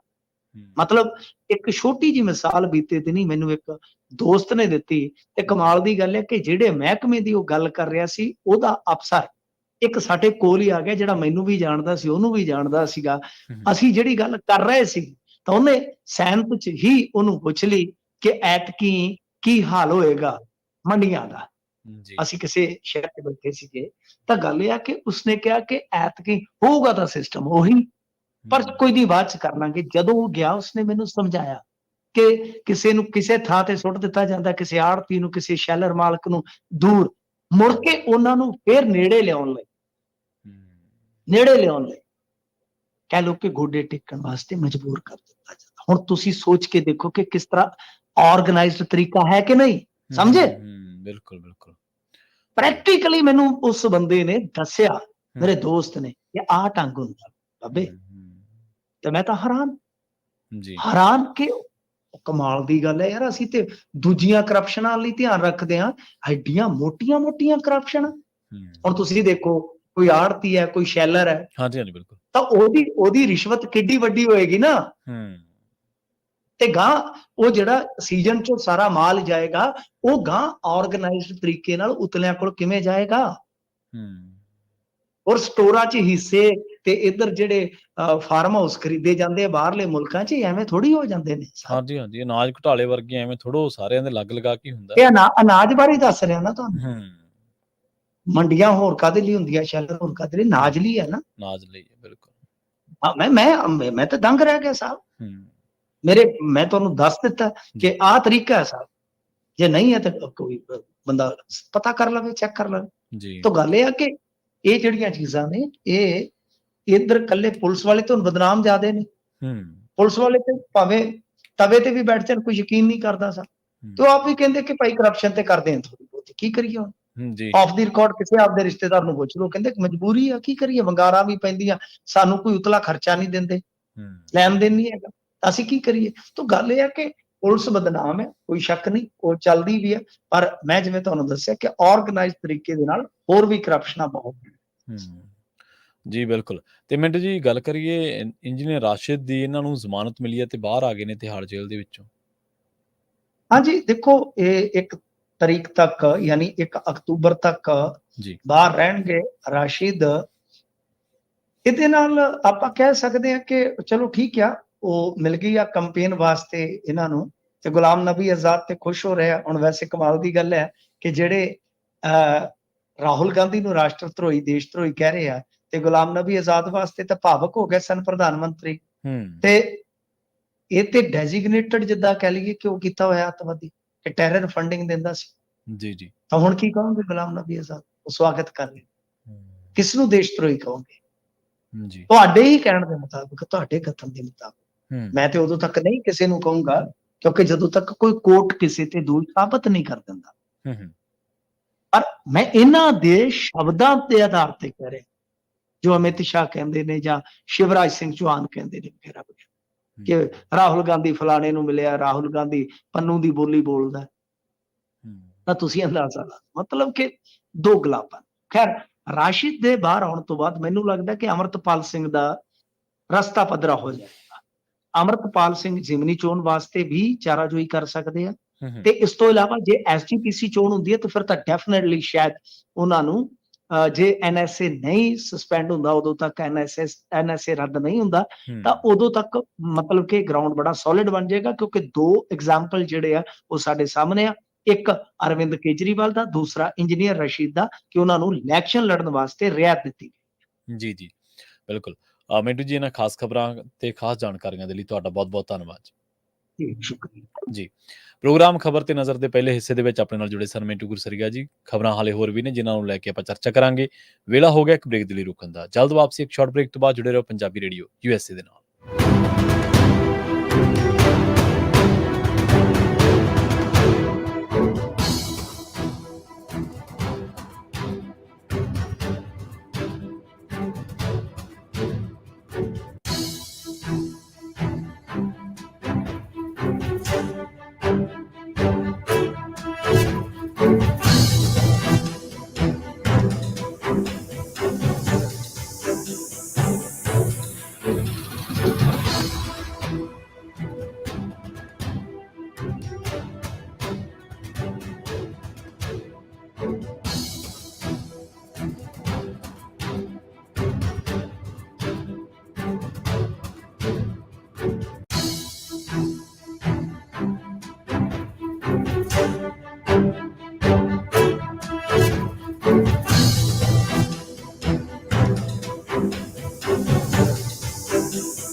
ਬ੍ਰੇਕ ਤੋਂ ਬਾਅਦ ਇੱਕ ਵਾਰ ਮੁੜ ਤੋਂ ਤੁਹਾਡਾ ਸਾਰਿਆਂ ਦਾ ਸਵਾਗਤ ਹੈ ਪ੍ਰੋਗਰਾਮ ਖਬਰ ਤੇ ਨਜ਼ਰ ਦੇ ਵਿੱਚ। ਤੁਸੀਂ ਜੁੜੇ ਹੋਏ ਹੋ ਪੰਜਾਬੀ ਰੇਡੀਓ ਐਸਏ ਦੇ ਨਾਲ ਤੇ ਆਪਾਂ ਅਹਿਮ ਖਬਰਾਂ ਵੱਲ ਵਧਣ ਤੋਂ ਪਹਿਲਾਂ ਤੁਹਾਨੂੰ ਇੱਕ ਅਹਿਮ ਜਾਣਕਾਰੀ ਤੁਹਾਡੇ ਨਾਲ ਸਾਂਝੀ ਕਰਦੇ ਚੱਲੀਏ।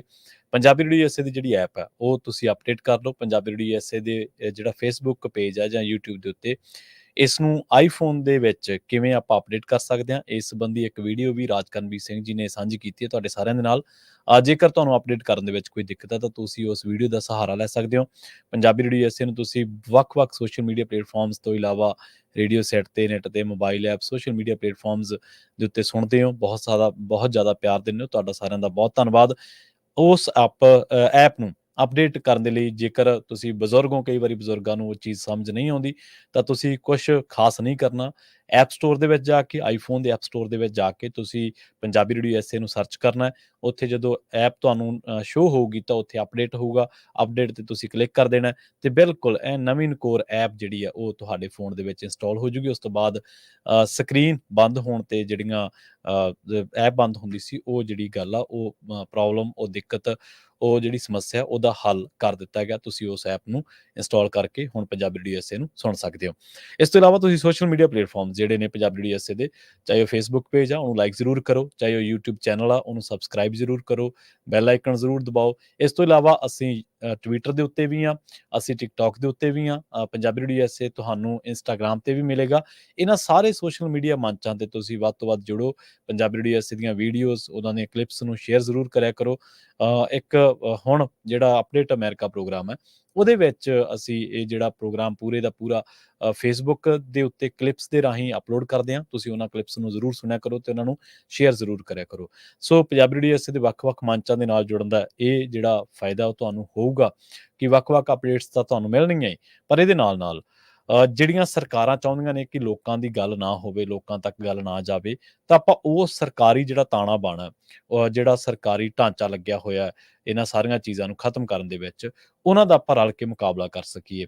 ਤੇ ਇਹ ਆਵਾਜ਼ ਜਿਹੜੀ ਹੈ ਉਹ ਤੁਸੀਂ ਹੋਰ ਜ਼ਿਆਦਾ ਲੋਕਾਂ ਤੱਕ ਤਾਂ ਹੀ ਪਹੁੰਚਾ ਸਕਦੇ ਹੋ ਜੇਕਰ ਵੱਧ ਤੋਂ ਵੱਧ ਲੋਕਾਂ ਨੂੰ ਆਪਾਂ ਆਪਣੇ ਇਸ ਕਾਫਲੇ ਦੇ ਵਿੱਚ, ਆਪਣੇ ਇਸ ਪਲੇਟਫਾਰਮ ਦੇ ਉੱਤੇ, ਮੰਚ ਦੇ ਉੱਤੇ ਇਕੱਠਾ ਕਰਾਂਗੇ। ਜਿੰਨਾ ਸਾਡਾ ਕਾਫਲਾ ਮਜ਼ਬੂਤ ਹੋਊਗਾ, ਉਨੀ ਸਾਡੀ ਗੱਲ ਜਿਹੜੀ ਆ ਉਹ ਜ਼ਿਆਦਾ ਲੋਕਾਂ ਤੱਕ ਪਹੁੰਚੂਗੀ। ਸੋ ਆਪਾਂ ਖਬਰਾਂ ਦੇ ਵੱਲ ਚੱਲਦੇ ਹਾਂ। ਲੰਘੇ ਦਿਨੀ ਪੰਜਾਬ ਦੇ ਵਿੱਚ ਪਤਾ ਨਹੀਂ ਕੀ ਹੋ ਗਿਆ ਲੋਕਾਂ ਨੂੰ ਕਿ ਹੁਣ ਜਿਹੜੀਆਂ ਤੁਹਾਨੂੰ ਮੈਂ ਖਬਰਾਂ ਦੱਸਣ ਜਾ ਰਿਹਾ, ਕੁਛ ਕੁ ਦਿਨਾਂ ਦੀਆਂ ਖਬਰਾਂ ਨੇ, ਲੰਘੇ 2 ਹਫ਼ਤਿਆਂ ਨੇ, ਜਿਨ੍ਹਾਂ ਨੇ ਹਿਲਾ ਕੇ ਰੱਖ ਦਿੱਤਾ ਹੈ। ਇੱਕ ਸ੍ਰੀ ਮੁਕਤਸਰ ਸਾਹਿਬ ਜ਼ਿਲ੍ਹੇ ਦੇ ਵਿੱਚ ਪਿੰਡ ਆ ਮਰਾੜ ਕਲਾਂ, ਬਾਜਾ ਮਰਾੜ ਵੀ ਕਹਿ ਦਿੰਦੇ ਆ ਉਹਨੂੰ। ਉੱਥੇ ਇੱਕ ਪੁੱਤ ਆਨਲਾਈਨ ਜੂਆ ਖੇਡਦਾ ਸੀਗਾ, 25 ਲੱਖ ਰੁਪਈਆ ਹਾਰ ਗਿਆ। ਜਦੋਂ ਉਸ ਪੁੱਤ ਨੂੰ ਉਹਦੇ ਪਿਓ ਨੇ ਸਵਾਲ ਪੁੱਛਿਆ ਕਿ ਬਈ ਪਿਓ ਪੈਸੇ ਕਿੱਥੇ ਗਏ? ਉਹ ਕਹਿੰਦੇ ਜੀ ਮੈਂ ਚੰਡੀਗੜ੍ਹ ਕਿਸੇ ਨੂੰ ਲਾਏ ਆ, ਕਿਸੇ ਕੰਮ ਦੇ ਵਿੱਚ ਆ ਜਾਓ ਆਪਾਂ ਲੈ ਆਉਣੇ ਆ। ਚਲੋ ਹੁਣ ਪੁੱਤ ਤੇ ਕੌਣ ਸ਼ੱਕ ਕਰਦਾ ਵੀ ਇਹਨੇ ਰਾਹ 'ਚ ਕੀ ਕਰਨਾ ਹੈ? ਤੇ ਉਹਨੇ ਰਾਹ 'ਚ ਜਾ ਕੇ ਆਪਣੇ ਪਿਤਾ ਨੂੰ ਕਤਲ ਕਰਤਾ। ਉਹ ਬਾਅਦ ਦੇ ਵਿੱਚ ਜਦੋਂ ਸੰਸਕਾਰ ਹੋ ਗਿਆ, ਸਾਰਾ ਕੁਛ ਹੋ ਗਿਆ, ਉਸ ਤੋਂ ਬਾਅਦ ਪੁਲਿਸ ਨੇ ਸਾਰੀ ਗੱਲ ਉਹਦੇ ਨਾਲ ਖੋਲੀ। ਉਦੋਂ ਜਦੋਂ ਪੁੱਛ ਪੜਤਾਲ ਕੀਤੀ, ਉਹਨੇ ਲੁੱਟ ਦਾ ਡਰਾਮਾ ਰਚਿਆ ਸੀਗਾ ਤੇ ਉਸ ਤੋਂ ਬਾਅਦ ਉਹ ਸਾਰਾ ਪਰਦਾ ਫਾਸ਼ ਹੋ ਗਿਆ ਤੇ ਪਤਾ ਲੱਗਿਆ ਕਿ 25 ਲੱਖ ਰੁਪਈਆ ਹਾਰਨ ਕਰਕੇ ਇਹਨੇ ਆਪਦਾ ਪਿਓ ਮਾਰਤਾ। ਗਰੀਬ ਇੱਕ ਈ-ਰਿਕਸ਼ਾ ਚਾਲਕ ਦਾ ਲੁਟੇਰਿਆਂ ਨੇ ਲੁੱਟ ਤੋਂ ਬਾਅਦ ਕਤਲ ਕਰਤਾ ਕਾਜ਼ੀਕੋਟ, ਤਰਨਤਾਰਨ ਦੇ ਵਿੱਚ। ਇਹ ਲੰਘੇ ਦਿਨਾਂ ਦੀ ਇੱਕ ਘਟਨਾ। ਇਸ ਤੋਂ ਇਲਾਵਾ ਫਿਰੋਜ਼ਪੁਰ ਦੀ ਤੁਹਾਨੂੰ ਜਿਹੜੀ ਗੱਲ ਯਾਦ ਹੀ ਹੋਣੀ ਆ, ਇੱਕ ਬੱਚੀ ਦਾ ਵਿਆਹ ਰੱਖਿਆ ਹੋਇਆ ਸੀਗਾ ਤੇ ਉਸ ਮਾਮਲੇ ਦੇ ਵਿੱਚ ਕੀ ਹੋਇਆ ਕਿ ਉਹ 3 ਬੰਦਿਆਂ ਨੂੰ ਮਾਰ ਦਿੱਤਾ ਗਿਆ ਸ਼ੂਟਰਾਂ ਵੱਲੋਂ। ਉਸ ਕੇਸ ਦੇ ਵਿੱਚ 6 ਸ਼ੂਟਰਾਂ ਨੂੰ ਹੁਣ ਗ੍ਰਿਫਤਾਰ ਕੀਤਾ ਮਹਾਰਾਸ਼ਟਰ ਦੇ ਔਰੰਗਾਬਾਦ ਤੋਂ ਪੁਲਿਸ ਨੇ। ਤੇ ਇਹਦੇ ਵਿੱਚ ਦੱਸਿਆ ਕਿ ਜਿਹੜੇ ਸੁਖਚੈਨ ਸਿੰਘ, ਅਕਸ਼ੇ ਆ, ਪ੍ਰਿੰਸ ਆ ਤੇ ਗੁਰਪ੍ਰੀਤ ਸਿੰਘ ਆ, 6 ਦੇ ਵਿੱਚੋਂ ਇਹਨਾਂ ਦੇ ਤਾਂ ਪਹਿਲਾਂ ਹੀ 5 ਕੇਸ ਚੱਲ ਰਹੇ ਆ ਤੇ 3 ਸਤੰਬਰ ਨੂੰ ਇਹ ਫਿਰੋਜ਼ਪੁਰ ਦੇ ਵਿੱਚ ਗੋਲੀਬਾਰੀ ਦੀ ਘਟਨਾ ਵਾਪਰੀ ਸੀਗੀ। ਇਹਨਾਂ ਕਤਲकांड ਦੇ ਵਿੱਚ ਸ਼ਾਮਲ ਦੋਵੇਂ ਧਿਰਾਂ ਦੇ ਵਿੱਚ ਪਿਛਲੇ ਕੁਝ ਸਮੇਂ ਤੋਂ ਦੁਸ਼ਮਣੀ ਚੱਲ ਰਹੀ ਸੀਗੀ ਤੇ ਇਹਨਾਂ ਦੇ ਵਿਚਾਲੇ ਝਗੜਾ ਵੀ ਹੋਇਆ ਸੀਗਾ। ਉਸ ਤੋਂ ਬਾਅਦ ਦੋਸ਼ੀਆਂ ਨੇ ਇਸ ਗੋਲੀਬਾਰੀ ਦੀ ਘਟਨਾ ਨੂੰ ਅੰਜਾਮ ਦੇ ਦਿੱਤਾ। ਉਹਨਾਂ ਦੇ ਘਰੇ ਵਿਆਹ ਰੱਖਿਆ ਹੋਇਆ ਸੀ, 3 ਬੱਚੇ ਉਹਨਾਂ ਦੇ ਉਸ ਘਰ ਦੇ ਇਹਨਾਂ ਨੇ ਸ਼ੂਟਰਾਂ ਨੇ ਮਾਰ ਦਿੱਤੇ। ਇਸ ਤੋਂ ਇਲਾਵਾ ਲੰਘੇ ਜਿਹੜੇ ਦਿਨੀ ਇੱਕ ਹੋਰ ਖਬਰ ਆਈ ਹੈ ਬਠਿੰਡਾ ਦੇ ਵਿੱਚ, ਤਲਵੰਡੀ ਸਾਬੋ ਦੇ ਵਿੱਚ ਇੱਕ ਪਾਲਤੂ ਕੁੱਤੇ ਨੂੰ ਲੈ ਕੇ ਝਗੜਾ ਹੋ ਗਿਆ। ਕੋਈ ਬੱਚਾ ਜਿਹੜਾ ਸੀਗਾ ਕਤੂਰਾ, ਉਹਨੇ ਚੱਕ ਲਿਆਂਦਾ ਕਿਸੇ ਨੌਜਵਾਨ ਨੇ, ਅਮਰੀਕ ਸਿੰਘ ਉਹਦਾ ਨਾਂ ਸੀ, ਜੀਵਨ ਸਿੰਘ ਵਾਲਾ ਪਿੰਡ ਹੈ ਤਲਵੰਡੀ ਸਾਬੋ ਦੇ ਨੇੜੇ। ਉਹ ਪਿੰਡ ਦੇ ਕੁਝ ਨੌਜਵਾਨ ਸੀਗੇ, ਉਹਨੂੰ ਕਹਿੰਦੇ ਵੀ ਤੂੰ ਸਾਡਾ ਵਾਪਸ ਕਰ ਦੇ। ਇਸ ਗੱਲ ਤੋਂ ਲੈ ਕੇ ਝਗੜਾ ਹੋ ਗਿਆ। ਉਹ ਜਦੋਂ ਝਗੜੇ ਤੋਂ ਬਾਅਦ ਉਹ ਸ਼ਾਮ ਨੂੰ ਉਹਨਾਂ ਦੇ ਘਰੇ ਆਥਣੇ ਜੇ ਗਾਲਾਂ ਕੱਢਣ ਜਾ ਵੜੇ, ਗਾਲਾਂ ਕੱਢਣਗੇ ਤੇ ਉਹ ਨੌਜਵਾਨ ਕਹਿੰਦਾ ਵੀ ਤੁਸੀਂ ਗਾਲਾਂ ਕਾਹਤੋਂ ਕੱਢਦੇ ਆ? ਉਹ ਨੌਜਵਾਨ ਨੂੰ ਖਿੱਚ ਕੇ ਖੇਤ ਦੇ ਵਿੱਚ ਲੈ ਗਏ, ਉਹਦੇ ਸੱਟਾਂ ਮਾਰੀਆਂ, ਉਹਦਾ ਪਿਓ ਬਚਾਉਣ ਆਇਆ ਜਿਹਦਾ ਨਾਮ ਸੀਗਾ ਮੰਦਰ ਸਿੰਘ, ਉਹਦੇ ਵੀ ਸੱਟਾਂ ਮਾਰ ਗਏ। ਉਹ ਪਤਾ ਲੱਗਿਆ ਵੀ ਜਦੋਂ 2 ਜ਼ਖਮੀ ਹੋ ਗਏ, ਉਹਨਾਂ ਨੂੰ ਇਲਾਜ ਦੇ ਲਈ ਬਠਿੰਡਾ ਲਿਜਾਇਆ ਗਿਆ, ਉੱਥੋਂ ਫਿਰ ਉਹਨਾਂ ਨੂੰ ਲੁਧਿਆਣੇ ਲਿਜਾਇਆ ਗਿਆ, ਰਸਤੇ ਦੇ ਵਿੱਚ ਦੋਵਾਂ ਦੀ ਮੌਤ ਹੋ ਗਈ। ਸੋ ਇਹ ਕੁਛ ਕੁ ਘਟਨਾਵਾਂ ਨੇ ਜਿਹੜੀਆਂ ਪਿਛਲੇ 5-7 ਦਿਨਾਂ ਦੇ ਵਿੱਚ ਵਾਪਰੀਆਂ ਨੇ। ਇੱਕ ਗਰਾਊਂਡ ਨੂੰ ਲੈ ਕੇ ਕੋਈ ਮਸਲਾ ਚੱਲ ਰਿਹਾ ਸੀ, ਉੱਥੇ ਬੰਦੇ ਦਾ ਗੋਲੀ ਮਾਰ ਕੇ ਕਤਲ ਕਰ ਦਿੱਤਾ। 8-9 ਘਟਨਾਵਾਂ ਇਹੋ ਜਿਹੀਆਂ ਵਾਪਰੀਆਂ ਜਿਹੜੀਆਂ ਮੈਂ ਛੋਟੀਆਂ ਜਿਹੀਆਂ ਗੱਲਾਂ ਸੀਗੀਆਂ। ਮਤਲਬ ਇੱਕ ਜੇ ਪਿਓ ਨੂੰ ਦੱਸ ਦਿੰਦਾ ਕਿ ਮੈਂ 25 ਲੱਖ ਰੁਪਈਆ ਹਾਰ ਗਿਆ, ਤੇ ਉਹ ਕਿੱਡੀ ਗੱਲ ਸੀ। ਉਹਨੇ ਕਹਿਣਾ ਸੀਗਾ ਵੱਧ ਤੋਂ ਵੱਧ ਇਹੀ ਕਹਿ ਦਿੰਦਾ ਕਿ ਤੂੰ ਇਹ ਕੰਮ ਨਹੀਂ ਸੀ ਕਰਨਾ, ਪਰ ਉਹ ਓਹਲਾ ਰੱਖਿਆ ਤੇ ਆਪਦਾ ਪਿਓ ਹੀ ਉਹਨੇ ਬੰਦੇ ਨੇ ਮਾਰਤਾ। ਈ-ਰਿਕਸ਼ਾ ਚਾਲਕ ਕਿੰਨੇ ਕੁ ਪੈਸੇ ਕਮਾ ਲੈਂਦਾ ਹੋਣਾ, ਕਿੰਨੇ ਕੁ ਪੈਸੇ ਉਹਦੇ ਕੋਲੇ ਹੋਣੇ ਆ। ਉਹਨੂੰ ਲੁੱਟਿਆ ਤੇ ਲੁੱਟ ਤੋਂ ਬਾਅਦ ਉਹਨੂੰ ਕਤਲ ਕਰਤਾ। ਵੀ ਚਲੋ ਤੁਸੀਂ ਗਰੀਬ ਨੂੰ ਲੁੱਟ ਹੀ ਲਿਆ, ਉਹਦੀ ਜਾਨ ਤਾਂ ਬਖਸ਼ ਦਿਓ ਘੱਟੋ ਘੱਟ। ਉਹਦਾ ਮੋਬਾਇਲ ਫੋਨ ਪਿੱਛੇ ਬੰਦਾ ਮਾਰਤਾ। ਕਾਜ਼ੀਕੋਟ ਤਰਨਤਾਰਨ ਦਾ ਇਹ ਮਾਮਲਾ ਹੈ। ਕਤੂਰੇ ਪਿੱਛੇ ਨੌਜਵਾਨ ਲੜ ਪਏ ਤਲਵੰਡੀ ਸਾਬੋ ਦੇ ਵਿੱਚ, ਜੀਵਨ ਸਿੰਘ ਵਾਲਾ ਪਿੰਡ ਆ ਉੱਥੇ। ਉੱਥੇ 2 ਬੰਦੇ ਮਾਰਤੇ ਉਹਨਾਂ ਨੇ ਇੱਕ ਕੁੱਤੇ ਪਿੱਛੇ ਹੀ। ਫਿਰੋਜ਼ਪੁਰ ਦੇ ਵਿੱਚ ਦੁਸ਼ਮਣੀ ਚੱਲਦੀ ਸੀ 2 ਘਰਾਂ ਦੀ। ਵਿਆਹ ਤੋਂ ਪਹਿਲਾਂ 3 ਬੱਚੇ ਮਾਰਤੇ ਉਸ ਘਰ ਦੇ, ਇੱਕ ਧੀ, 2 ਮੁੰਡੇ ਸੀਗੇ ਨੌਜਵਾਨ, ਉਹ ਮਾਰਤੇ। ਮਤਲਬ ਪੰਜਾਬੀਆਂ ਨੂੰ ਜਾਂ ਕਹਿ ਲਓ ਇਹ ਉੱਤਰ ਭਾਰਤ ਦੇ ਵਿੱਚ ਹੀ ਕ੍ਰਾਈਮ ਆ, ਹਰਿਆਣੇ ਦੇ ਵਿੱਚ ਵੀ ਕ੍ਰਾਈਮ ਬਹੁਤ ਹੈ। ਇਹ ਨਹੀਂ ਕਿ ਆਪਾਂ ਕਹਿ ਸਕਦੇ ਕਿ ਕ੍ਰਾਈਮ ਹਰਿਆਣੇ ਦੇ ਵਿੱਚ ਨਹੀਂ ਹੈ। ਆਪਾਂ ਤੁਹਾਨੂੰ ਡਰਾ ਨਹੀਂ ਰਹੇ, ਪਰ ਹਾਂ, ਇਹਨਾਂ ਘਟਨਾਵਾਂ ਪਿੱਛੇ ਕਾਰਨ ਜ਼ਰੂਰ ਨੇ। ਇਹਨਾਂ ਘਟਨਾਵਾਂ ਪਿੱਛੇ ਕਾਰਨ ਸਾਡਾ ਕਾਲਾਪਣ, ਸਾਡੀ ਫੁਕਰਾਪੰਥੀ ਕਿ ਹਾਂ, ਫਲਾਂ ਬੰਦੇ ਨੇ ਸਾਨੂੰ ਗੱਲ ਕਹਿ ਕਿਵੇਂ ਦਿੱਤੀ। ਅਸੀਂ ਉਹਨਾਂ ਲੋਕਾਂ ਦੇ ਵਿੱਚੋਂ ਆਉਣੇ ਆ ਜਿਹੜੇ ਲੋਕ ਦੂਜਿਆਂ ਦੀਆਂ ਬੱਚੀਆਂ, ਧੀਆਂ, ਭੈਣਾਂ ਨੂੰ ਛਡਾਉਂਦੇ ਰਹੇ ਆ। ਅਸੀਂ ਉਹਨਾਂ ਲੋਕਾਂ ਦੇ ਵਿੱਚ ਆਉਣਾ ਜਿਹੜੇ ਦੂਜੇ ਦੇ ਆਈ ਮਰਨ ਵਾਲੇ। ਆਪਣੇ ਗੀਤਾਂ ਦੇ ਵਿੱਚ ਵੀ ਹੈ ਨਾ, ਤੇਰੀ ਆਈ ਮੈਂ ਮਰ ਜਾ। ਦੂਜਿਆਂ ਦੀ ਥਾਂ ਤੇ ਮਰਨ ਵਾਲੇ ਲੋਕਾਂ 'ਚ ਆਉਣੇ ਆ। ਪਰ ਪਿਛਲੇ ਕੁਝ ਸਮੇਂ ਤੋਂ ਐਸਾ ਸੱਭਿਆਚਾਰਕ ਇੱਕ ਪੋਲਿਊਸ਼ਨ ਵਧਿਆ, ਗਿਣੀ ਮਿੱਥੀ ਸਾਜ਼ਿਸ਼ ਦੇ ਤਹਿਤ, ਜਿਹਦੇ ਨਾਲ ਸ਼ਰਾਬ ਪੀਣਾ ਵੀ ਜਾਇਜ਼ ਆ, ਜਿਹਦੇ ਨਾਲ ਲੋਕਾਂ ਦੀਆਂ ਧੀਆਂ, ਭੈਣਾਂ ਜਦੋਂ ਨੱਚ ਰਹੀਆਂ, ਉਹਨਾਂ ਦੇ ਲਹਿੰਗਿਆਂ ਤੇ ਸ਼ਰਾਬ ਡੋਲਣਾ ਵੀ ਜਾਇਜ਼ ਆ, ਜਿਹਦੇ ਨਾਲ ਸ਼ਰਾਬ ਦੇ ਬਣੇ ਗਾਣੇ ਜਾਂ ਬੜੇ ਹੁੱਬ ਕੇ ਕਈ ਲੋਕ ਕਹਿੰਦੇ ਨੇ, ਚਲੋ ਬੇਸ਼ੱਕ ਅੱਜ ਕੱਲ੍ਹ ਤਾਂ ਉਹ ਕਨਫੈਸ ਕਰ ਰਹੇ ਨੇ ਕਿ ਅਸੀਂ ਹਨੀ ਸਿੰਘ ਵਰਗੇ ਕਿ ਅਸੀਂ ਇਹ ਕੰਮ ਕਰਦੇ ਸੀਗੇ। ਪਰ ਉਹ ਸੀ ਤਾਂ ਇੱਕ ਸੋਚ ਦੇ ਤਹਿਤ ਹੀ ਨਾ ਕਿ ਮੈਂ ਸਿੱਖਾਂ ਦੇ ਬੱਚਿਆਂ ਨੂੰ ਸ਼ਰਾਬ ਪਿਉਣ ਲਾਉਣਾ, ਔਰ ਜਿਹਦੇ 'ਚ ਤੈਅ ਕਦੇ ਕਿਹਾ ਗਿਆ ਗੀਤਾਂ ਦੇ ਵਿੱਚ ਕਿ ਭਾਈ ਘਰ ਦੀ ਸ਼ਰਾਬ ਹੋਵੇ ਤੇ ਭਾਵੇਂ ਫੇਰ ਹੀ ਨਜ਼ਾਰੇ ਆ, ਫੇਰ ਹੀ ਆ। ਅਸਲ ਦੇ ਵਿੱਚ ਪੋਲਿਊਟ ਅਸੀਂ ਇੰਨਾ ਹੋ ਗਏ ਕਿ ਸਾਨੂੰ ਪਿੱਛੇ ਝਾਕਣ ਦਾ ਮੌਕਾ ਹੀ ਨਹੀਂ ਮਿਲਿਆ। ਲੰਘੇ 2-3 ਦਹਾਕਿਆਂ ਦੇ ਵਿੱਚ ਇਹ ਚੀਜ਼ਾਂ ਇੰਨਾ ਠੀਕ ਹੈ, ਮਨੋਰੰਜਨ ਆਪਦੀ ਥਾਂ, ਪਰ ਕੀ ਮਨੋਰੰਜਨ ਹੋ ਸਕਦਾ? ਕੀ ਅ, ਇਹ ਆਪਣੇ ਆਪ ਨੂੰ ਫੁਕਰਾ ਦਿਖਾ ਕੇ ਮਨੋਰੰਜਨ ਹੋ ਸਕਦਾ ਹੈ? ਜਾਂ ਦੂਜੇ ਨੂੰ ਨੀਵਾਂ ਦਿਖਾ ਕੇ? ਜਾਂ ਕਿਸੇ ਧੀ, ਜੇ ਕੋਈ ਵਿਆਹ ਦੇ ਵਿੱਚ ਨੱਚ ਰਹੀ ਹੈ ਬੱਚੀ, ਹੁਣ ਦੇਖੋ ਇੱਕ ਬੜਾ ਮਤਲਬ ਇਹ ਬੜੀ ਇੱਕ ਨਾ ਮੰਦਭਾਗੀ ਜਿਹੀ ਗੱਲ ਹੀ ਕਹਿ ਸਕਦੇ ਹਾਂ ਵੀ ਜਦੋਂ ਕੋਈ ਵਿਆਹ ਤੇ ਭਾਈ ਕੁੜੀਆਂ ਨੱਚਦੀਆਂ, ਕੁੜੀ ਜਾਂ ਔਰਤ ਉਹ ਵੀ ਇਨਸਾਨ ਹੈ। ਜਦੋਂ ਡੀਜੇ ਚੱਲਦਾ ਜਾਂ ਕੋਈ ਬੋਲੀ ਪੈ ਰਹੀ ਹੈ, ਗਿੱਧਾ ਪੈ ਰਿਹਾ ਹੈ, ਤਾਂ ਜੇ ਬੰਦਿਆਂ ਦਾ ਜੀਅ ਕਰਦਾ ਬੋਲੀਆਂ ਤੇ ਜਾਂ ਭੰਗੜੇ ਤੇ, ਢੋਲ ਦੇ ਉੱਤੇ ਭੰਗੜਾ ਪਾਉਣ ਨੂੰ, ਤਾਂ ਉਹ ਵੀ ਇੱਕ ਬੀਬੀ ਆ, ਉਹਦਾ ਵੀ ਜੀਅ ਕਰਦਾ ਤੇ ਉਹ ਨੱਚਣਾ ਤਾਂ ਮੇਰੇ ਖਿਆਲ ਦੇ ਨਾਲ ਕੋਈ ਗਲਤ ਨਹੀਂ ਆ। ਹਾਂ, ਜੇ ਕੋਈ ਬੰਦਾ ਇਹ ਕਹਿੰਦਾ ਹੈ ਕਿ ਮੈਂ ਜੇ ਤੂੰ ਨੱਚੀ, ਮੇਰੇ ਨਾਲ ਨਾ ਨੱਚੀ ਤਾਂ ਮੈਂ ਤੇਰੇ ਲਹਿੰਗੇ ਤੇ ਸ਼ਰਾਬ ਡੋਲ ਦੂੰ, ਉੱਥੇ ਜ਼ਰੂਰ ਸਾਨੂੰ ਕੰਨ ਚੱਕ ਲੈਣਾ ਚਾਹੀਦਾ, ਉੱਥੇ ਸਾਨੂੰ ਗੌਰ ਜ਼ਰੂਰ ਕਰਨੀ ਚਾਹੀਦੀ ਹੈ।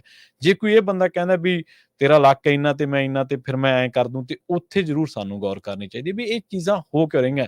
ਔਰ ਜਿਹੜੇ ਇਹਨਾਂ ਨੂੰ ਗਾ ਰਹੇ ਨੇ, ਉਹ ਪਤਾ ਨਹੀਂ ਦਿਨੋਂ ਦਿਨ ਹੀ ਉਹ ਗਾਣਾ, ਮਤਲਬ ਚੰਗਾ ਗਾਣਾ ਅੱਜ ਪੰਜਾਬ ਦੇ ਉੱਤੇ ਤੁਸੀਂ YouTube ਦੇ ਉੱਤੇ ਸਰਚ ਕਰ ਲਓ, ਕੁਛ ਨਾ ਕਰੋ, ਪੰਜਾਬ ਦੇ ਬਾਰੇ ਜਿੰਨੇ ਗਾਣੇ ਗਾਏ ਆ, ਕੋਈ YouTube ਦੇ ਉੱਤੇ ਗਾਣਾ ਨਹੀਂ ਚੱਲਿਆ। ਆਪਾਂ ਇੱਕ ਕਵਿਸ਼ਰੀ ਲਾਉਣੇ ਹੁੰਦੇ ਆ ਪੰਜਾਬ ਦੇ, ਜਿਹੜੇ ਕੁਛ ਗੱਲਾਂ ਤੇ ਕੁਛ ਗੀਤ ਪ੍ਰੋਗਰਾਮ ਦੇ ਵਿੱਚ, ਉਹ ਇੰਨੀ ਸੋਹਣੀ ਹੈ ਵੀ ਉਹਦੇ 'ਚ ਸਾਰਾ ਵਰਣਨ ਕੀਤਾ ਗਿਆ।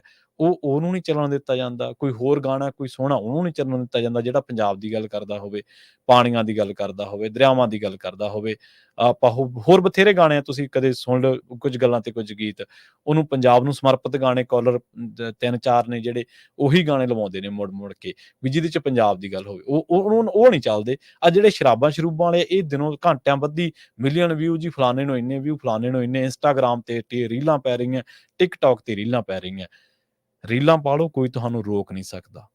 ਇੰਸਟਾਗ੍ਰਾਮ ਤੇ ਖਾਤਾ ਬਣਾ ਲਓ, ਕੋਈ ਤੁਹਾਨੂੰ ਰੋਕ ਨਹੀਂ ਸਕਦਾ। ਨਾ ਮੈਂ, ਨਾ ਕੋਈ ਪੰਜਾਬੀ ਰੇਡੀਓ USA, ਕੋਈ ਨਹੀਂ ਰੋਕਦਾ ਤੁਹਾਨੂੰ। ਇਹ ਤੁਹਾਡੀ ਆਜ਼ਾਦੀ ਹੈ। ਨਿੱਜੀ ਆਜ਼ਾਦੀ ਦੇ ਅਸੀਂ ਵਿਰੁੱਧ ਨਹੀਂ ਹੈ ਕਿਸੇ ਦੇ ਵੀ। ਪਰ ਹਾਂ, ਉੱਥੇ ਜ਼ਰੂਰ ਸੋਚੋ ਜਿੱਥੇ ਤੁਹਾਨੂੰ ਗਿਣੀ ਮਿੱਥੀ ਸਾਜ਼ਿਸ਼ ਤਹਿਤ ਤੁਹਾਡੇ ਕਿਰਦਾਰ ਨੂੰ ਨੀਵਾਂ ਕਰਕੇ ਦਿਖਾਇਆ ਜਾਂਦਾ। ਅਸੀਂ ਕਿਰਦਾਰ ਜਿਹੜਾ ਸਾਡਾ ਗੀਤਾਂ ਦੇ ਵਿੱਚ ਆ, ਅਸੀਂ ਪੰਜਾਬੀ ਇਸ ਕਿਰਦਾਰ ਵਾਲੇ ਹੈ ਨੀ ਗੇ। ਸਾਡਾ ਕਿਰਦਾਰ ਮਹਾਰਾਜ ਦੀ ਬਖਸ਼ਿਸ਼ ਦੇ ਨਾਲ ਬਹੁਤ ਉੱਚਾ ਕਿਰਦਾਰ ਹੈ, ਜਿਵੇਂ ਮੈਂ ਪਹਿਲਾਂ ਕਿਰਦਾਰ ਦੀਆਂ ਉਦਾਹਰਨਾਂ ਦੇ ਕੇ ਹਟਿਆ। ਸੋ ਇਹਨਾਂ ਲੋਕਾਂ ਦੇ ਉੱਤੇ ਗੌਰ ਕਰੋ ਕਿ ਇਹ ਵਾਪਰ ਕੀ ਰਿਹਾ, ਔਰ ਜਿਹੜੇ ਆ ਕਤਲੋ ਗਾਰਤਾ, ਮਾੜੀ ਮਾਮੂਲੀ ਝੜਕ ਤੋਂ ਜਿਹੜਾ ਬੰਦਾ ਮਾਰ ਦੇਣਾ, ਲੁੱਟ ਪਿੱਛੇ ਬੰਦਾ ਕੋਈ ਗਰੀਬ ਮਾਰ ਦੇਣਾ, ਕਿਸੇ ਕਤੂਰੇ ਪਿੱਛੇ ਲੜ ਕੇ 2 ਬੰਦੇ ਮਾਰ ਦੇਣੇ, ਜੂਏ 'ਚ ਹਾਰ ਜਾਣਾ। ਇਹ ਪੰਜਾਬੀ ਕਿਰਦਾਰ 'ਚ ਨਹੀਂ ਸੀਗੀਆਂ ਚੀਜ਼ਾਂ, ਇਹ ਹੁਣੇ ਆਈਆਂ ਨੇ। ਕੁਛ ਜਿਹੜੀ ਹੁਣ ਤਕਨੀਕਾਂ ਚੱਲੀਆਂ ਨੇ ਇਹਦੇ ਜ਼ਰੀਏ ਆਈਆਂ। ਘਰੇ ਬੈਠੇ ਜੂਆ ਖੇਡ ਲਓ, ਔਰ ਤੁਸੀਂ ਬਿਸਤਰੇ ਦੇ ਵਿੱਚ ਬੈਠੇ ਜੂਆ ਖੇਡ ਸਕਦੇ ਹੋ। ਆਨਲਾਈਨ ਐਪਸ ਨੇ, ਔਰ ਚੰਗੇ ਭਲੇ ਬੰਦੇ ਜਿਹੜੇ ਮਸ਼ਹੂਰ ਨੇ, ਕ੍ਰਿਕਟਰ ਨੇ, ਜਿਨ੍ਹਾਂ ਨੂੰ ਮੈਂ ਬਹੁਤ ਵਧੀਆ ਮੰਨਦਾ ਹੁੰਦਾ ਸੀਗਾ, ਉਹ ਇਹਨਾਂ ਦੀਆਂ ਐਪਸ ਦੀਆਂ ਮਸ਼ਹੂਰੀਆਂ ਕਰ ਰਹੇ ਨੇ। ਕ੍ਰਿਕਟ ਨੂੰ ਕਿੰਨੇ ਲੋਕ ਦੇਖਦੇ ਨੇ, ਕਿੰਨੇ ਲੋਕਾਂ ਨੂੰ ਇਹਨਾਂ ਨੇ ਕੁਰਾਹੇ ਪਾਤਾ। ਔਰ ਮੈਂ ਸਮਝਦਾ ਹੁੰਦਾ ਸੀਗਾ ਕਿ ਯਾਰ ਇਹ ਖਿਡਾਰੀ ਬੰਦੇ ਆ, ਇਹ ਸਮਝਦਾਰ ਬੰਦੇ ਆ, ਔਰ ਮਾਸਾ ਵੀ ਸਮਝ ਹੈ ਨਹੀਂ ਇਹਨਾਂ ਦੇ ਵਿੱਚ। ਇਹਨਾਂ ਨੂੰ ਪਤਾ ਹੀ ਨਹੀਂ ਕਿੰਨੇ ਘਰ ਬਰਬਾਦ ਅਸੀਂ ਆਨਲਾਈਨ ਜੂਏਬਾਜ਼ ਜਿਹੜੀਆਂ ਐਪਲੀਕੇਸ਼ਨ ਨੇ ਉਹਨਾਂ ਨੂੰ ਸ਼ੇਅਰ ਕਰਦੇ ਆ, ਉਹਨਾਂ ਦੀ ਐਡ ਕਰਦੇ ਆ। ਯਾਰ ਤੁਸੀਂ ਐਡ ਕਰਨੀ ਹੈ, ਤੰਬਾਕੂ ਛੱਡ ਦਿਓ, ਜੂਆ ਛੱਡ ਦਿਓ, ਹੋਰ ਥੋੜੇ ਪ੍ਰੋਡਕਟ ਆ ਦੁਨੀਆ 'ਚ, ਘੱਟੋ ਘੱਟ ਹਜ਼ਾਰਾਂ ਪ੍ਰੋਡਕਟ ਆ। ਕੋਈ 10 ਲੱਖ ਘੱਟ ਦੇ ਦੂ, ਕੋਈ 15-20 ਲੱਖ ਘੱਟ ਦੇ ਦੂ, ਆਹੀ ਆ। ਕੋਈ ਹੋਰ ਪ੍ਰੋਡਕਟ ਜਿਹੜਾ ਹੋਊਗਾ, ਕੋਈ ਬਿਊਟੀ ਪ੍ਰੋਡਕਟ ਕਿੰਨੇ ਆ, ਹੈ ਤਾਂ ਉਹ ਵੀ ਚੱਲ ਗੁੰਮਰਾਹ ਕਰਨ ਵਾਲੀ ਗੱਲ। ਕੋਈ ਦਿਨਾਂ ਦੇ ਵਿੱਚ ਕੋਈ ਚਿੱਟਾ ਨਹੀਂ ਹੁੰਦਾ, ਕੋਈ ਗੋਰਾ ਨਹੀਂ ਹੁੰਦਾ। ਇਹ ਰੰਗ ਨੇ ਜਿਹੜੇ ਤੁਹਾਡੇ ਜੈਨੇਟਿਕਲੀ ਪ੍ਰਭਾਵਿਤ ਚੀਜ਼ਾਂ ਨੇ, ਔਰ ਇਹ ਕੋਈ ਬਨੌਟੀਪਣ ਨਾਲ ਫਰਕ ਨਹੀਂ ਪੈਂਦਾ। ਪਰ ਫਿਰ ਵੀ ਚਲੋ ਆਪਾਂ ਕਹਿੰਦੇ ਆ, ਜ਼ਰੂਰੀ ਹੈ ਤੁਸੀਂ ਜੂਏ ਵਾਲੀਆਂ, ਸ਼ਰਾਬ ਵਾਲੀਆਂ, ਤੰਬਾਕੂ ਵਾਲੀਆਂ ਐਡਾਂ ਕਰਨੀਆਂ, ਔਰ ਜਿਹੜੇ ਤੁਸੀਂ ਸਟਾਰਾਂ ਪਿੱਛੇ ਲੱਗੇ ਫਿਰਦੇ ਆ, ਔਰ ਇਹ ਉਹਨਾਂ ਸਾਰੀਆਂ ਐਡਾਂ ਨੂੰ ਰਨ ਕਰਦੇ ਆ, ਉਹਨਾਂ ਦੇ ਵਿੱਚ ਕੰਮ ਕਰਦੇ ਆ, ਕਾਹਦੇ ਪਿੱਛੇ? ਪੈਸੇ ਪਿੱਛੇ। ਜੇ ਇੰਨਾ ਕਰੋੜਾਂ ਰੁਪਇਆ ਕਮਾ ਕੇ ਵੀ ਰੱਜ ਨਹੀਂ ਆਇਆ, ਤੇ ਇੱਕ ਐਡ 'ਚ 20-25 ਲੱਖ ਨਾਲ ਕਿੱਥੇ ਰੱਜ ਆ ਜਾਊਗਾ? ਪਰ ਉਸ ਐਡ ਨੇ ਕਿੰਨੇ ਘਰ ਪੱਟ ਦੇਣੇ ਆ, ਇਹ ਕਦੇ ਨਹੀਂ ਸੋਚਦੇ। ਕਾਹਦੇ ਸਟਾਰ ਆ ਇਹ ਲੋਕ? ਸੋ ਪ੍ਰੋਗਰਾਮ ਖਬਰ ਤੇ ਨਜ਼ਰ ਨੂੰ ਆਪਾਂ ਇੱਥੇ ਹੀ ਸਮਾਪਤ ਕਰਾਂਗੇ। ਪੰਜਾਬੀ ਰੇਡੀਓ ਇਸੇ ਦੀ ਅਗਲੀ ਪੇਸ਼ਕਸ਼ ਪ੍ਰੋਗਰਾਮ ਅਪਡੇਟ ਅਮਰੀਕਾ ਪ੍ਰੋਗਰਾਮ ਦੇ ਵਿੱਚ ਪ੍ਰੈਜ਼ੀਡੈਂਸ਼ੀਅਲ ਇਲੈਕਸ਼ਨ ਦੇ ਮਾਮਲੇ ਦੇ ਵਿੱਚ ਡਿਬੇਟ ਹੋਈ ਹੈ ਕਮਲਾ ਹੈਰਿਸ ਤੇ ਡੋਨਾਲਡ ਟਰੰਪ ਦੇ ਵਿਚਾਲੇ। ਉਸ ਡਿਬੇਟ ਦੇ ਕਿਹੜੇ-ਕਿਹੜੇ ਅੰਸ਼ ਸੀਗੇ, ਕਿਹੜੇ-ਕਿਹੜੇ ਮਸਲੇ ਛੋਏ ਗਏ, ਉਹਨਾਂ ਦੇ ਉੱਤੇ ਖਾਸ ਚਰਚਾ ਹੋਵੇਗੀ ਅਗਲੇ ਪ੍ਰੋਗਰਾਮ ਦੇ ਵਿੱਚ। ਪੰਜਾਬੀ ਰੇਡੀਓ ਇਸੇ ਦੀ ਜਿਹੜੀ ਮੋਬਾਈਲ ਐਪਲੀਕੇਸ਼ਨ ਹੈ, ਉਹਨੂੰ ਜ਼ਰੂਰ ਤੁਸੀਂ ਅਪਡੇਟ ਕਰ ਲਓ। ਉਹਦੇ ਬਾਬਤ ਜੇ ਤੁਹਾਨੂੰ ਸਮਝ ਨਹੀਂ ਆ ਰਿਹਾ ਕਿਸੇ ਗੱਲ ਦੇ ਵਿੱਚ, ਤਾਂ ਪੰਜਾਬੀ ਰੇਡੀਓ ਇਸੇ ਦੇ ਫੇਸਬੁੱਕ, YouTube ਤੇ ਇੱਕ ਵੀਡੀਓ ਅਪਲੋਡ ਕੀਤੀ ਗਈ ਆ। ਉਹ ਵੀਡੀਓ ਤੁਹਾਨੂੰ ਮਦਦ ਕਰੂਗੀ, ਤੁਹਾਨੂੰ ਸਹਾਈ ਸਿੱਧ ਹੋਊਗੀ। ਬਹੁਤ-ਬਹੁਤ ਧੰਨਵਾਦ। ਸਤਿ ਸ਼੍ਰੀ ਅਕਾਲ।